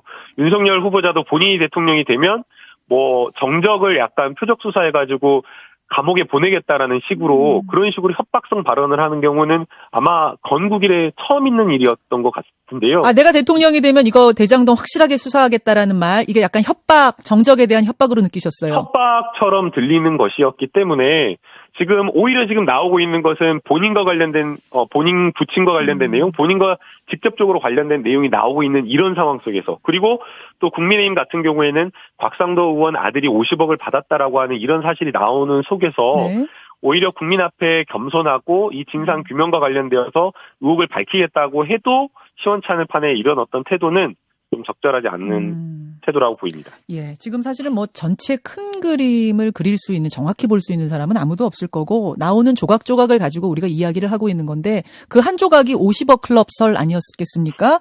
김남국 의원님, 그 50억 클럽 설, 물론 아직 설입니다만 어떤 인물들이 들어있는지 혹시 뭐 캠프에서 취재하신 거나 제보 들어온 거 있습니까? 네, 저도 법조 기자들을 통해서 계속해서 정보를 모으고 있는데요. 네. 지금 확인된 것은 기본적으로는 국민의힘 출신 정치인이 뒷배가 된 것 아니냐라는 이런 의혹이 하나가 있고요. 곽상도 의원 말고 다른 사람도요? 네, 그런 사람이 조금 더 몇 나올 것이다라고 이렇게 추정을 하고 있고요. 그다음에 이제 지금 또 두 번째 문제가 되는 것은 법조 게이트로 비화될 우려가 있다라고 이렇게 보는 것 같습니다. 법조 게이트. 지금 대개 나와 있는 관련자들이 특검 출신, 특수부 출신의 고위 검사들이 관련된 것으로 지금 나오고 있거든요. 이름이 예, 그러면 결국에는 이런 어떤 특수부 출신의 고위 검사들을 고문으로 위촉하거나 이런 사람들에게 굉장히 많은 금액의 무엇인가를 준 것은 거기에 대한 어떤 대가 관계가 따르는 이 사건 무마용 무엇인가 대가 관계가 따른 것 아닌가라는 이런 것들을 생각할 수밖에 없기 때문에 국민의힘 출신의 정치인 그리고 특수부 출신의 고위검사들이 연루된 게이트다라고 이렇게 보고 있습니다. 이낙연 캠프에서는 근데 유동규 본부장도 지금 핵심 키고 어제 압수수색 들어가니까 뭐 휴대폰을 던졌다 그러잖아요. 이런 상황으로 봤을 때 이재명 후보가 좀 불안하지 않는가라는 이제 이런 취지의 이야기들이 나옵니다. 본선까지 그냥 이대로 가기엔 결선 없이 가기엔 상당히 불안하다. 어떻게 생각하세요? 이제 이낙연 캠프 측에서는 자꾸만 그런 어떤 불안한 후보다라는 것을 지적하면서 내부 총질식의 네거티브를 하고 있는 것으로 보이는데요. 이미 경선 초반에 이런 어떤 네거티브 식의 어떤 대응이 오히려 마이너스다라는 것이 나왔기 때문에 별로 좋은 어떤 경선 선거 전략은 아니라고 생각이 됩니다. 그리고 지금 이제 이재명 후보자가 대장동 개발과 관련되어서 어떤 일을 했는지가 쭉 그 언론 보도를 통해서 나오고 있는데요. 이재명 후보 같은 경우에는 정치권에 들어오기 전에 파크부 분양 비리 사건을 시민사회단체 활동을 하면서 파헤치면서 그 당시에 성남지검 검사들과 부패 검사들과 싸우고 또 여러 부동산 적폐 세력 그리고 정치 부패 세력들과 심지어는 민주당 내에 있는 부패 세력들과도 척을 지면서 싸우면서 이런 어떤 부동산 비리를 파헤쳐 왔었던 사람으로 알려졌습니다. 그리고 또 이 대장동 개발 사건도 잘 아시다시피 처음에 민간 개발로 하려고 했던 것을 공공 개발로 하려고 했고 그게 그냥 하루 이틀 노력한 것이 아니라 5년간 성남시의회와 싸워오면서 민간 개발을 공공 개발로 돌려오려는 그런 노력을 해왔기 때문에 오히려 잘한 일이 부각될 거라고 생각이 되고요. 알겠습니다. 물론 그 과정에서 부족한 점도 있겠지만 공과 반은 정확하게 판단해 주실 거라고 생각이 됩니다. 여기까지 오늘은 말씀 듣겠습니다. 김남국 의원님 고맙습니다. 네, 감사합니다. 이재명 캠프였습니다.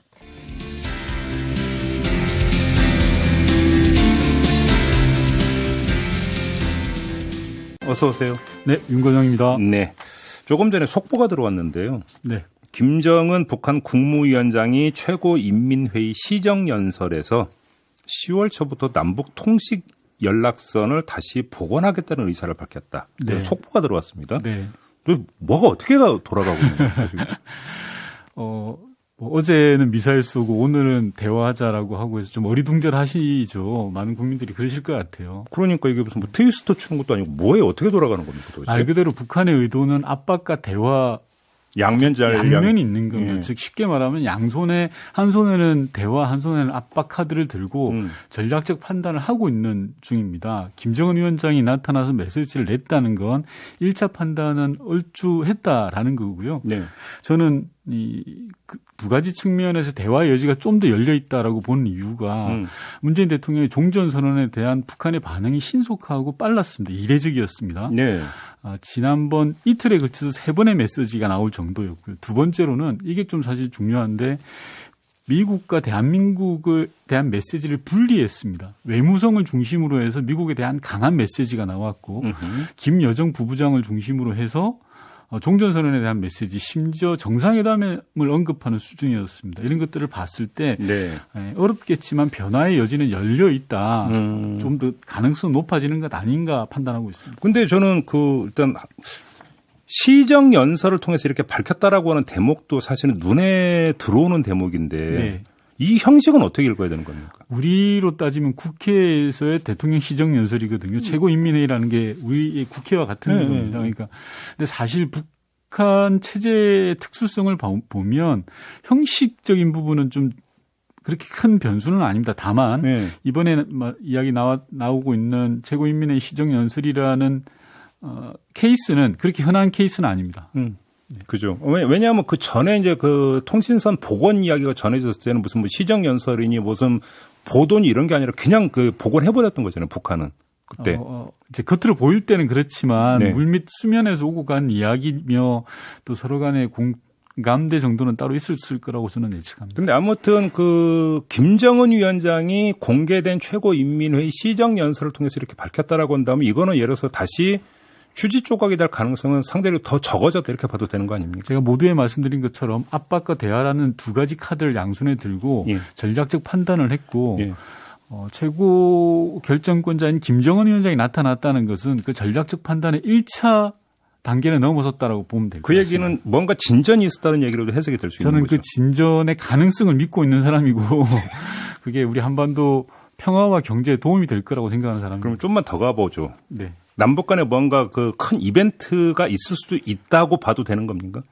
지금 그렇게 단정하는 건 좀 성급하고요. 예. 저는 남북 간의 큰 이벤트, 소위 말해 정상회담이라고 한다면 예. 10가지의 계단이 있으면 지금 한 두세 단계의 계단을 거쳐간 정도 수준이다라는 게 냉정하게 보는 것 같습니다. 그래요? 근데 좀 객관적으로 봐서 한번 이 질문을 좀 마저 드려볼게요. 그러니까 북한 입장에서는 지금 문재인 정부는 임기 말 아닙니까? 네. 임기 말이고 여기서 뭔가 이벤트가 있고 뭔가 합의를 이룬다 하더라도 노무현 정부 때 말기 때 정상회담 해놓고 합의가 됐음에도 불구하고 이후에 거의 휴지 조각이 됐던 또 경험도 있잖아요. 맞습니다. 양론이 있는 건데요. 예. 북한 입장에서는 미국도 민주당 정부, 대한민국도 민주당 정부 이게 황금 시기거든요. 지금 오히려 지금이. 예, 맞습니다. 그래서 저는 2+2라고 하는데 김대중 대통령과 클린턴 대통령 시기가 남북 관계가 열렸던 시기입니다. 네. 마찬가지로 북한이 긍정적으로 보는 것은 그런 부분이 있고 다음으로는 문재인 대통령과 김정은 위원장 양 정상 간의 신뢰 관계에는 어느 때보다도 저는 있다고 생각하거든요. 그게 지금의 북한의 태도 변화의 요인일 수 있습니다. 그리고 말씀하신 것처럼 그럼에도 불구하고 다음 정부가 네. 실질적으로 대화의 대상이 되어야 된다라는 그런 내적 갈등도 있을 겁니다. 네. 그래요. 알겠습니다. 뭔가 있는 것 같아요, 자꾸. 뭔가 있어도 말씀 안 하시는 거죠? 뭔가 있어도 말 못하죠. 뭐 사실은 그렇게 하죠. 외교통일위원이시니까 일본 얘기도 좀 마저 여쭤볼게요. 지금 네. 뭐 차기 총리가 사실은 이제 내정이 된 거 아니겠습니까? 네. 기시다 후미오. 한일 관계가 바로 풀리지는 않을 것 같은데 어떻게 전망하십니까? 앞서 방송하는 거 잠깐 들었는데요. 네. 그게 전적으로 동의합니다. 이게 일본 정치의 특수성입니다. 이게 세습 정치 그리고 그렇죠. 자민당 일당 독재 70년 됐거든요. 네. 그러니까 여론조사에서는 고노다로 장관이 2배 가까이 이겼습니다. 그럼에도 불구하고 당에서는 전혀 반대 역할이 이런 결과가 나온 것들을 보면 뭐 전형적인 일본 보수 정치의 본류가 됐다 보기 때문에 큰 변화는 없을 거다라고 보는 게 맞을 것 같습니다. 그렇겠죠. 네. 알겠습니다. 그럼 그건 그냥 넘어가겠습니다. 네. 이제 국내 정치 현안에 대한 의원님의 좀 견해를 여쭤보고 싶은데요. 일단 뭐 정파 이런 입장을 떠나서 지금 네. 대장동 이 이슈 있잖아요. 네. 어떻게 지켜보고 계세요? 대장동 사건은 한마디로 막장 드라마 같아요. 예, 부동산 카르텔과 기득권 구조가 탐욕적으로 드러나는 건데 이 막장 드라마에 출연하는 등장인물이 네. 현재까지는 국민의힘이 주로 나오다 보니까 일각에서는 국민의힘 게이트다라고 하는데요. 본질은 저는 부동산에 둘러싼 카르텔 그리고 그것을 엄호하기 위해 있는 기득권 구조가 아닌가 싶습니다. 그러면 사실 이제 지역으로 가면은 어떤 토건 세력이 횡행을 하고 네. 그런 어떤 그 구조에서는 여야가 없다 이런 이야기를 많이 하는데 그런 맥락에서 지금 말씀이십니까? 그런 맥락도 있고요. 그러니까 국민의힘이 본질을 잘못 본 거죠. 이게 성남에서 벌어졌으니까 민주당이 유력 후보인 이재명 후보에 대한 공격을 집중적으로 했는데 오히려 지금 거꾸로 당하고 있는 형국이 된 겁니다. 그래요. 네. 그 지난주에 오히려 이것이 그 이재명 상수로 만들어주는 과정일 수도 있다라는 진단을 하신 바가 있지 않습니까? 네. 그 진단은 지금도 여전히 유효하다 이렇게 보시는 겁니까? 이미 전세는 완전히 역전된 것 같고요. 네. 이재명 후보에 대해서 대대적인 정치 공세를 펼쳤던 것 같은데 완전히 전세는 역전됐다라고 봅니다. 특히 곽상도 의원 퇴직금 50억이라는 거. 아들 네. 퇴직금 50억. 네. 제가 계산을 해봤습니다. 대졸 신입사원들이 대기업 신입사원들이 121년 동안 단 한 푼도 쓰지 않고 모아야 되는 돈이 50억입니다. 예. 중소기업으로 들어가면 180년을 모아야 되는 돈입니다. 뭐 그거는 뭐 굳이 계산할 이유도 별로 없을 것 같은데요. 정말 어마어마한 돈이지 않습니까? 이런 예. 돈을 산재 위로금 성격으로 받았다라는 것 자체가 뭐 비교하는 게 조금 어폐가 있을지는 모르겠습니다만 조국 전 장관 같은 경우에 딸이 600만 원의 장학금을 받았다 그래서 뇌물죄로 기소가 됐습니다. 당시 윤석열 검찰총장 시절이었는데요. 이제 윤석열 후보는 답을 해야 됩니다. 곽상도 후보의 아들이 50억의 퇴직금을 받았다면 예. 이 사건을 어떻게 볼 건지 그리고 일각에서는 곽상도 원 아들의 퇴직금 50억이 일종의 뇌물이 성격이 있는 거 아니냐라고 네, 이야기하지 않습니까? 네. 만약에 이게 사실로 드러난다면 신종수법이 드러난 거죠. 옛날 차떼기에서 오히려 신종수법이다. 예, 퇴직금이라는 신종수법을 개발한 걸로 보여지고요. 근데 지금 그 의원님이 그 말씀하시니까 그 국민의힘 후보 토론에서 홍준표 후보가 검찰총장 시절 이거 몰랐냐 하니까 전혀 몰랐다고 그러니까 답변하던데 그건 어떻게 지켜보셨어요? 뭐 몰랐을 수도 있겠죠. 검찰총장이라는 게 한 사건을 담당하는 게 아니고 전체 검찰 조직을 아우르는 분이시니까요. 그런데 제가 말씀드렸던 건 잣대는 달라야 되지 않아야 된다라는 거고요. 조국 전 장관의 했던 그 검증의 잣대 이제 다시 돌아가는 거라고 생각합니다. 아, 그렇게 보시는 거고. 그런데 지금 간밤에 나왔던 뉴스를 보면은 이제 주요한 인물 가운데 한 명인 정영학 회계사가 네. 검찰에 녹취 파일 19개를 전달을 했다라고 하는 거고요. 네. 그다음에 요 내용 중에는 그 10억대의 금품이 성남 도시개발공사 쪽으로 흘러갔다라는 이야기도 있지 않습니까? 네. 결국은 지금 이 상황을 보면 어디로 튈지를 모르는 상황. 맞습니다. 그래서 제가 말씀드리는 게 사건의 본질을 봐야 되는데 네. 본질은 부동산 카르텔과 기득권 구조다. 네. 그리고 이게 탐욕에 눈먼 자들의 소위 말하는 잔치를 벌였던 거 아닙니까? 이런 부분들이고요.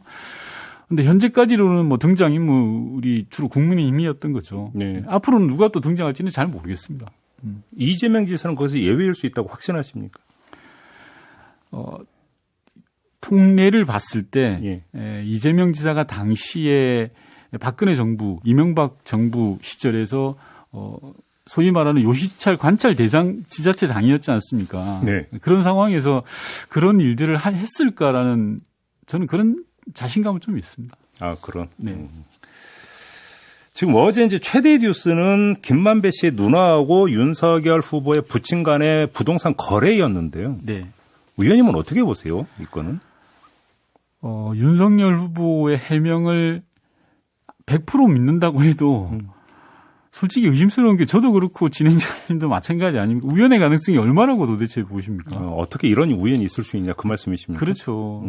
그러니까 김의겸 의원이 밝혔던데 김만배 씨 이 사건 대장동 사건의 주역이라고 볼 수 있는 김만배 씨가 박영수 특검과 친하고 예. 박영수 특검이 윤석열 후보를 키워줬던 분이고 또 김만배 씨가 박영수 특검에게 수사팀장으로 추천을 했다고 하고 네. 사석에서는 형님이라고 하는 관계인데 예. 집을 사면서 모른 리가 있겠습니까?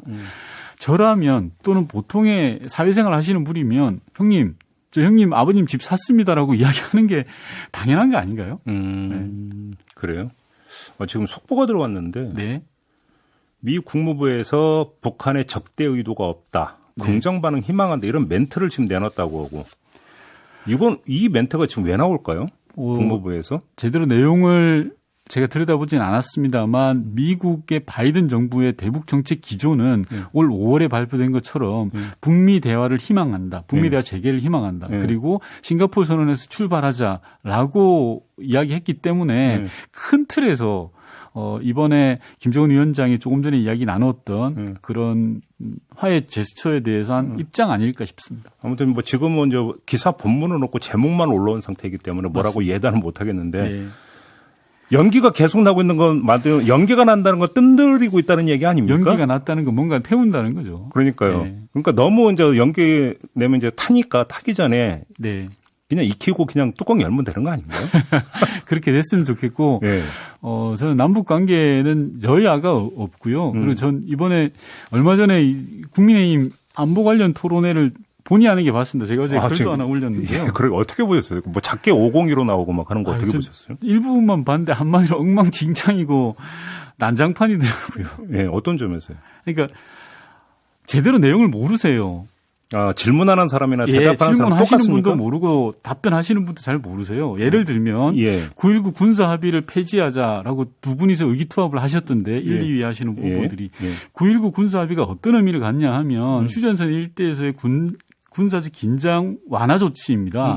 2010년부터 2017년까지 7년 동안 국지적인 도발이 264건이나 있었습니다. 네. 그런데 2018년 9.19 군사 합의 이후로는 단 한 건밖에 없습니다. 그만큼 긴장 완화의 효과가 있는 건데 그런 걸 없애자고 하지 않나. 한반도에 핵무기를 전개하지 하지 않나. 정말 이런 토론이 가능한가? 예. 라는 정도의 수준이었고요. 예. 이해가 안 되는 토론이었습니다. 그 미국 정부 관계자가 한국 유력 후보가 어떻게 그렇게 사실을 잘 모른다 이런 멘트가 나왔다고 하던데. 그게 윤석열 후보 공약에 대한 건데요. 윤석열 후보 공약을 보면 예. 어설프게 진보와 보수를 뒤섞어놨어요. 그래서 비빔밥처럼 만들어놨는데 예. 예를 들면 이런 겁니다. 평화를 위해서 남북 연락사무소를 재개설하자.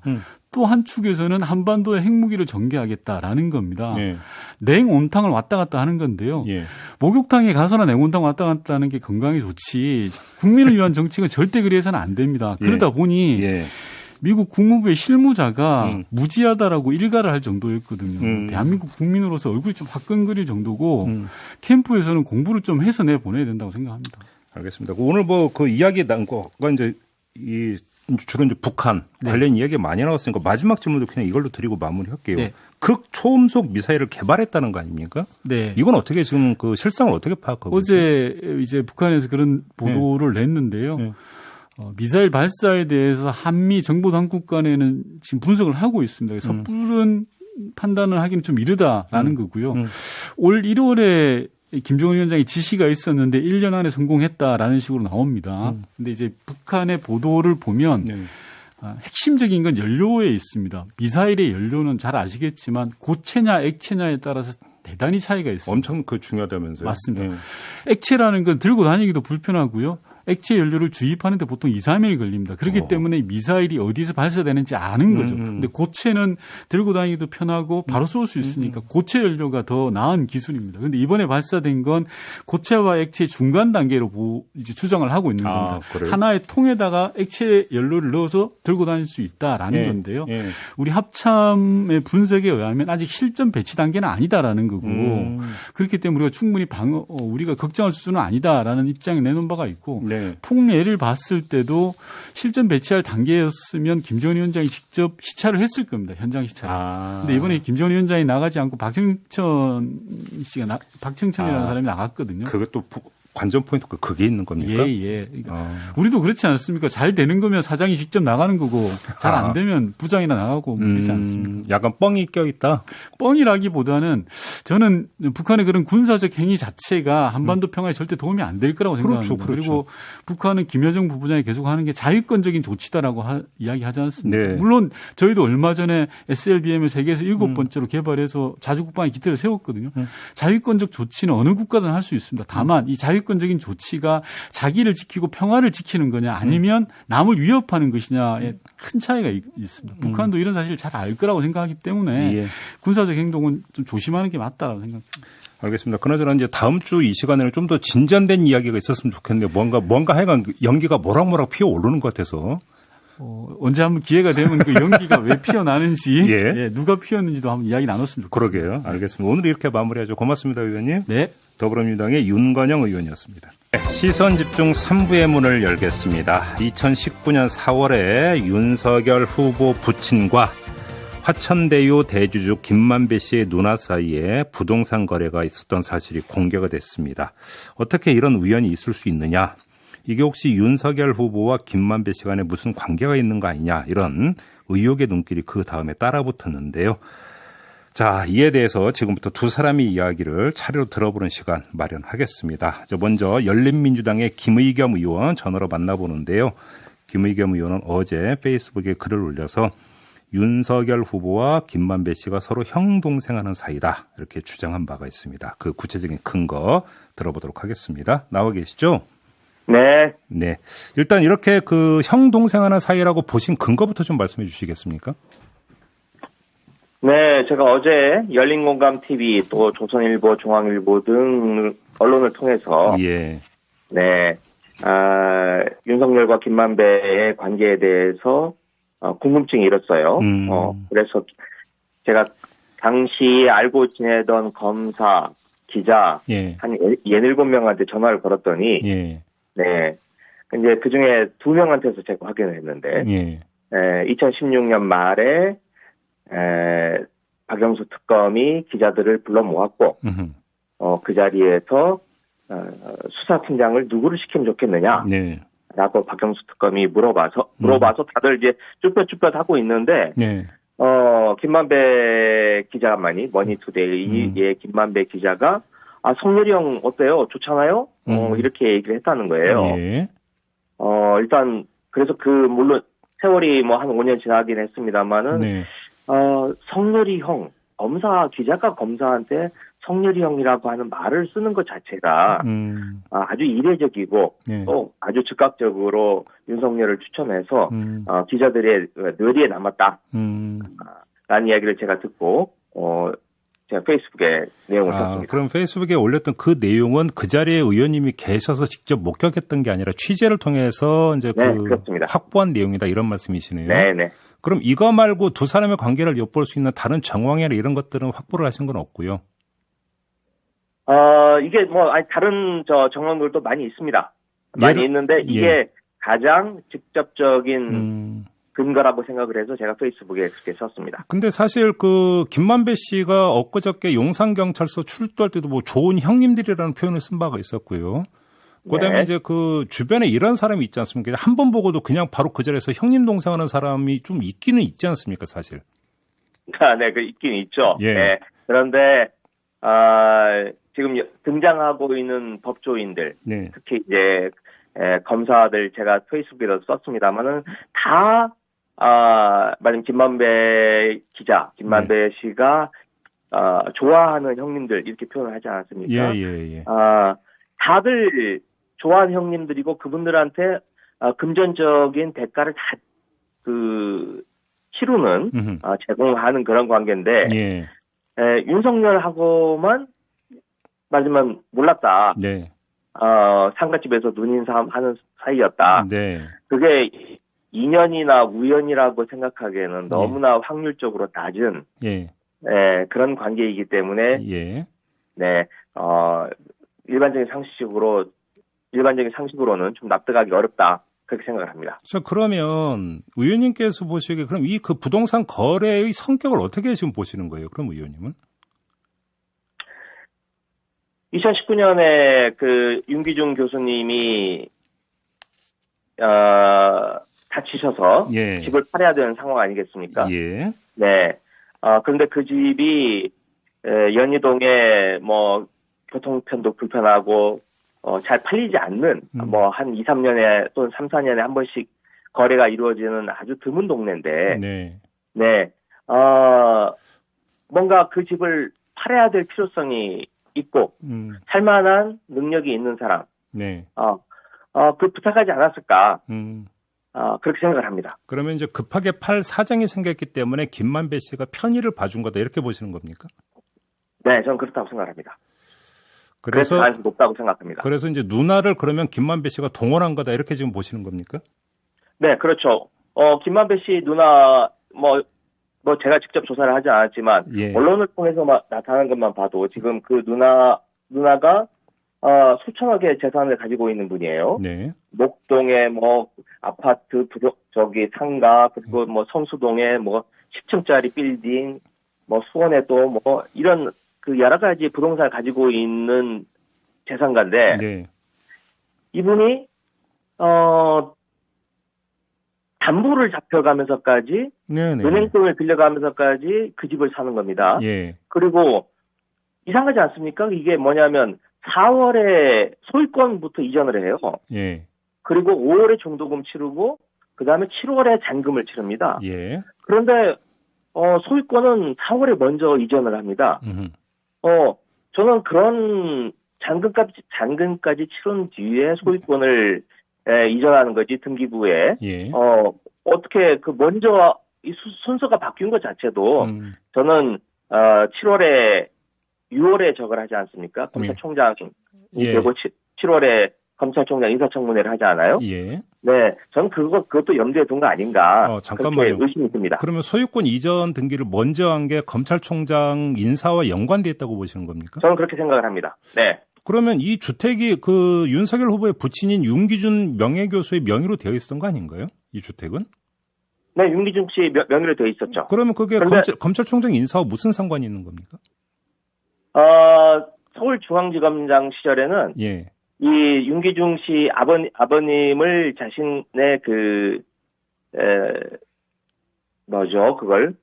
부친으로서 예. 독립 생계가 아닌 예. 공동 생계로서 그 등기부에 재산 공개를 할 때 예. 올렸었어요. 예.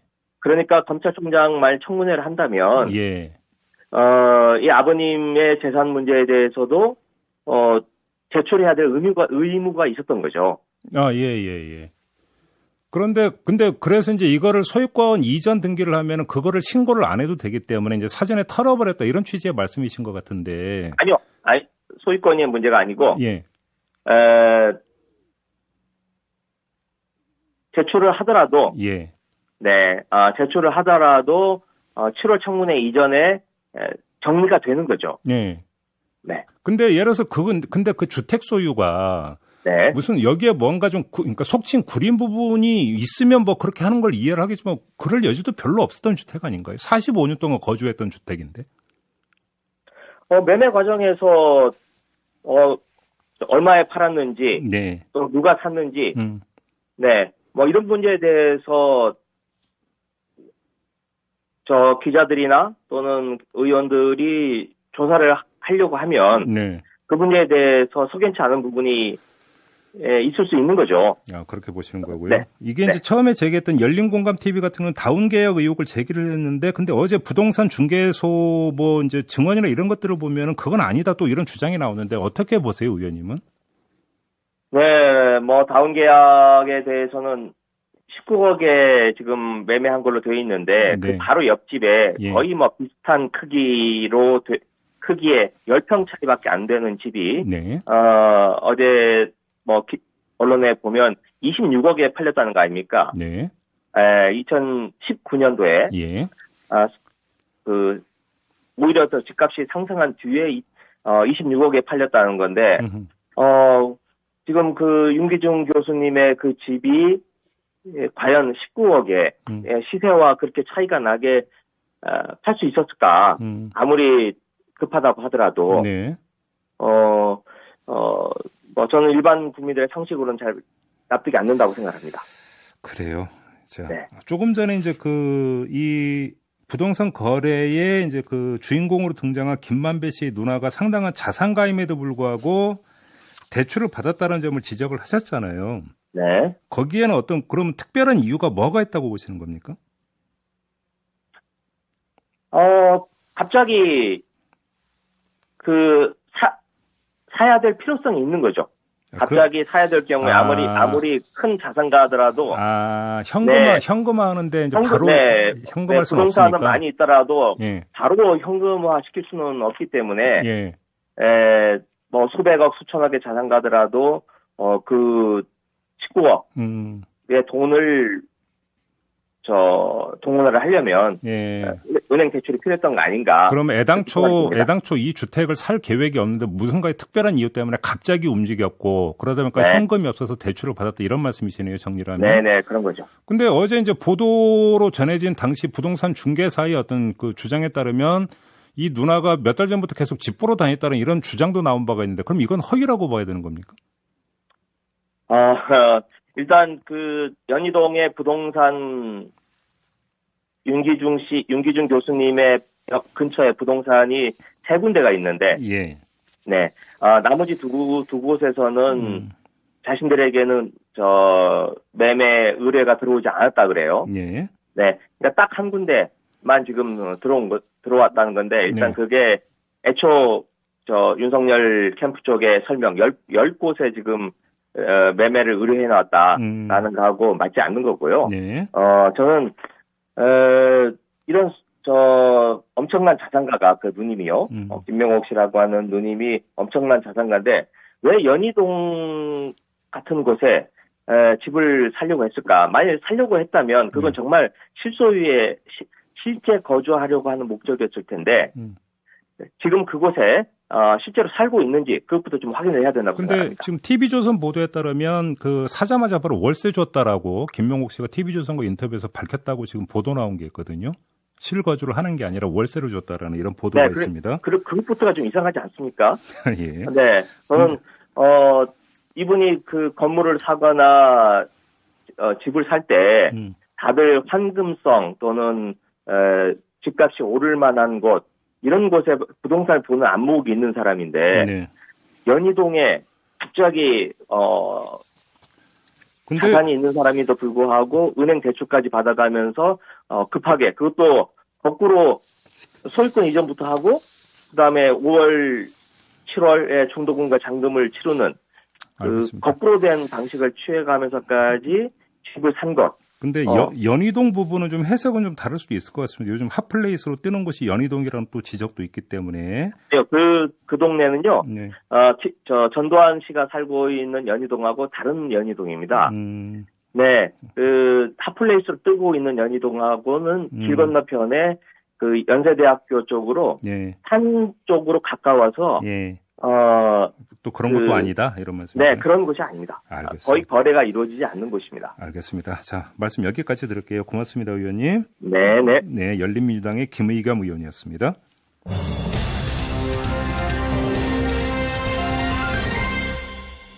네, 이번에는 윤석열 캠프 입장을 좀 들어보도록 하겠습니다. 김경진 대외협력특보 전화로 만나보겠습니다. 나와 계시죠? 네, 안녕하세요. 네, 김경진입니다. 안녕하세요, 특보님. 그러니까 한마디로 이제 어떻게 이런 의원이 있을 수 있느냐 이런 이야기 이제 그 가장 많이 나오는 얘기잖아요. 어떻게 봐야 되는 겁니까? 글쎄요, 그건 뭐 저도 모르겠네요. 정말 참 우연의 확률이 참 이게 기가 막히다 싶은 생각도 들고요. 예. 어제 그 민주당 김영배 최고위원 말대로 우주의 기운이 다 몰려 있지 않나 싶은 생각도 들고. 예. 예. 아무튼 근데 어쨌든 분명한 건 어제 저녁에 지금 통장 깐 거 보셨죠? 예. 통장 공개한 거 봤어요. 예, 통장에 그 상세하게 지금 이렇게 그 뭐 돈 들어오고 뭐 이런 것들 다 이제 또 뭐 대변인 통해서 설명을 했었고요. 그다음에 그 열린공감 TV라고 하는 데서 얘기를 했던 게 아니 윤기준 교수가 그 이전에 이미 아파트를 사가지고 들어가 있었기 때문에 뭐 급히 팔 이유도 없지 않았냐 뭐 이런 얘기를 했더라고요 보면. 예. 근데 어제 통장 보면은 그게 이 단독주택을 매각하고 곧바로 지금 아파트 계약을 체결했지 않습니까? 네. 그러니까 4월 12일 날 연희동 단독주택 매매 계약을 체결하자마자 4월 15일자로 지금 남가자동 아파트 매매 계약을 체결을 했거든요. 네. 그래서 그게 무슨 열린공감TV에서 얘기하는 그 전제 사실 자체가 사실이 아닌 것 같아요, 보면. 알겠습니다. 그리고 하나하나 한번 좀 풀어보죠, 특보님. 네. 자, 일단 통장 내역 공개한 건 저도 좀 봤는데, 이제 그거는 이제 매매 대금이 이제 언제 어떻게 전달됐는가, 이제 그 나오는 부분이 될 것 같고. 네. 근데 문제는 애당초 이제 거래가 어떻게 성사가 됐는가부터 좀 하나하나 좀 밝혀야 될 것 같은데, 네. 조금 전에 이제 연결했던 김의겸 의원은 윤석열 후보와 김만배 씨가 형 동생하는 사이다. 일단 이 점이 중요하다고 강조를 했는데 이건 어떤 말씀 주시겠습니까? 글쎄요. 근데 그게 국회의원식이나 돼서 그렇게 이렇게 함부로 말씀하셔도 되나요? 그러니까 지금 저도 기사를 봤는데 김의겸 의원 본인이 직접 그 장면을 목도했다는 게 아니잖아요. 뭐 그러니까 취재로 밝혀진 내용이다 이렇게 이야기를 그러니까 하더라고요. 이제 김의겸 의원이 아는 기자로부터 얘기를 들었다는 것 같고 네. 그 들었다고 하는 내용이 지금 박영수 특검이 기자들하고 만나서 간담회를 하는 자리에서 예. 그러면 특검 파견을 누구를 받았으면 좋겠냐라고 하니까 김만배 기자가 성렬이 형이 어떻겠냐라고 지금 이렇게 박영수 특검한테 얘기를 했다는 것을 들었다고 하는 기자가 네. 지금 이 김의겸 의원한테 얘기했다고 하는 것을 들어가지고 지금 SNS로 썼다는 거 아니에요, 보면. 예. 과연 그게 얼마만큼 정확한지 모르겠어요. 그리고 저 김경진 같은 사람도요, 저 한 번도 못 보거나 또는 저하고 술 한잔 안 해본 사람도 나 경진이 형 정말 측근이다라고 저 밖에서 얘기하고 다니는 사람들 많아요. 네. 자, 근데 지금 그 김의겸 의원이 제기했던 또 하나 이제 정황이 네. 그 김만배 씨의 누나 김명옥 씨가 상당한 재산가인데 네. 그럼에도 불구하고 대출을 받아서 집을 샀다. 그 이야기는 이게 뭔가 급하게 집을 산 정황 아니냐. 그러니까 이 점을 제기했는데 이건 어떤 말씀 주시겠습니까? 그것도 저는 이제 그 매수인이 어떤 재무 상태에 있었는지는 사실은 모르겠는데 네. 언론 보도만 가지고 보면 이분이 이제 화천대유라든지 천화동인에 투자를 해서 어마어마한 지금 수익을 거둔 걸로 보이잖아요, 보면. 그래서 현금도 많은 것 같은데, 근데 오늘 어디 지금 포털에 올라온 언론사 보도를 보니까 기존에 목동에 아파트가 있었는데 목동의 아파트도 지금 대출을 받아서 사서 보유를 하고 있었다라고 지금 보도가 나와 있는 것 같고요. 예. 그다음에 이 연희동 단독주택도 지금 이게 구입을 하는데 결국은 대출을 받아서 지금 구입을 했다라고 이렇게 지금 나와 있는 것 같거든요. 네. 그러면 이 김모 씨라고 하는 이 매수인 이분 같은 경우는 아마 부동산을 통해서 돈 버는 것에 대해서 지금부터는 이제 제 추정입니다. 추측인데, 네. 김모 씨 같은 경우는 이게 대출을 받아서 부동산을 사서 결국은 이 부동산 투기하는데 뭔가 좀 이게 전문적인 뭘 가지고 있지 않았을까. 그래서 이 집도 지금 살 때는 20억에 내놨던 거 18억에 사겠다고 해서 중간에 이제 이 복덕방에서 19억으로 이게 중간에서 샀는데 현재 지금 한 30억 정도, 한 10억 정도 올랐다는 거거든요. 보면 한 2년 만에. 그래서 요런 어떤 부동산 투기, 그러니까 뭐 이런 부분에 대단히 좀 눈이 밝은 분이 아닌가 그런 추측은 듭니다.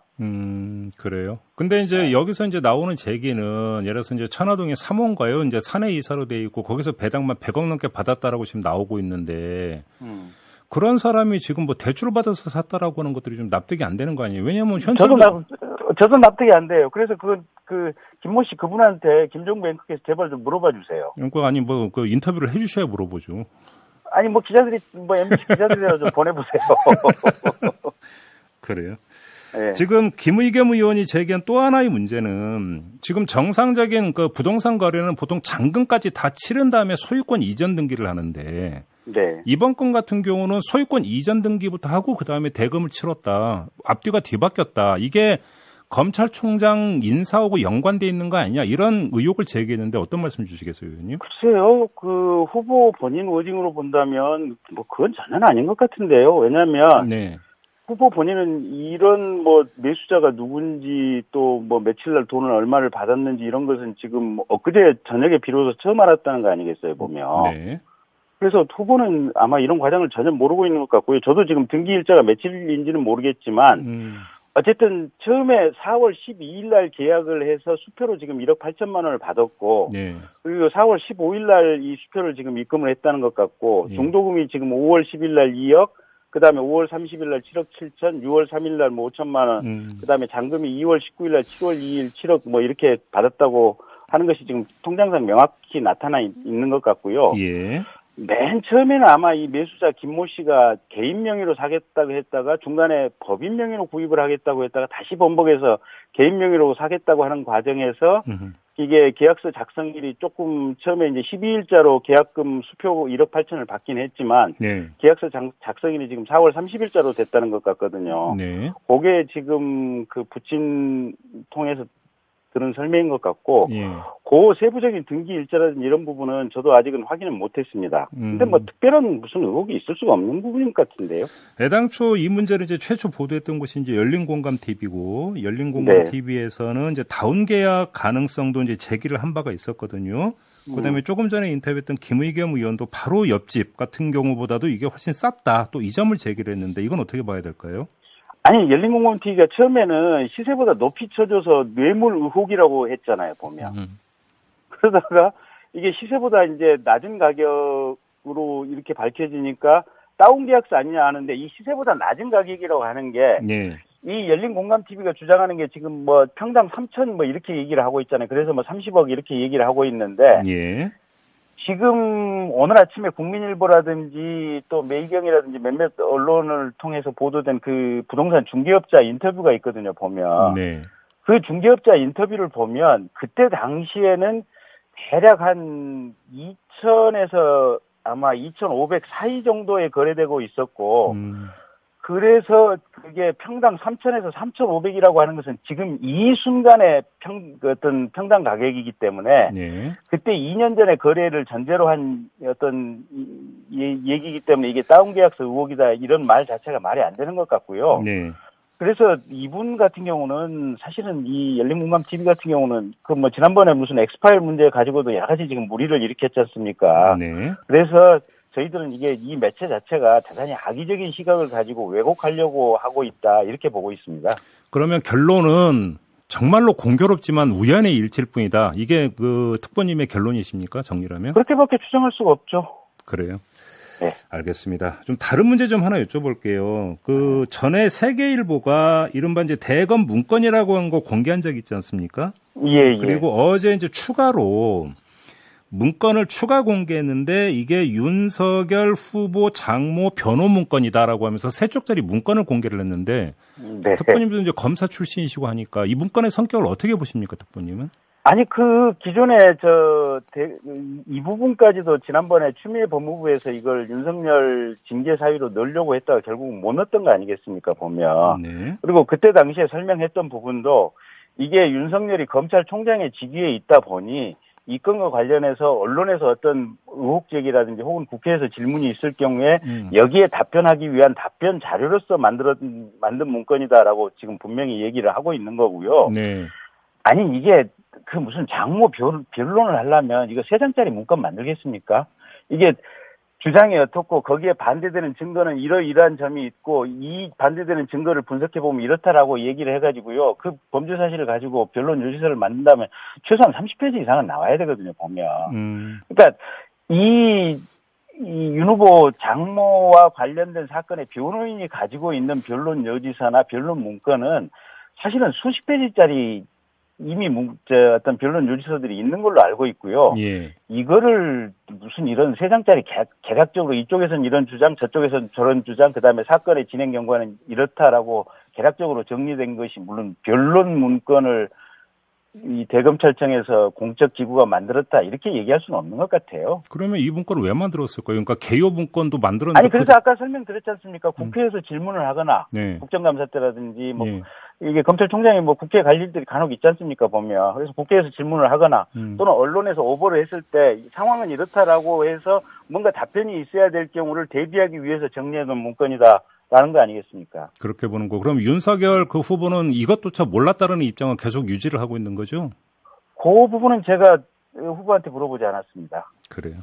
네. 알겠습니다. 자, 오늘 말씀 여기까지 들어야 될 것 같네요. 고맙습니다, 특보님.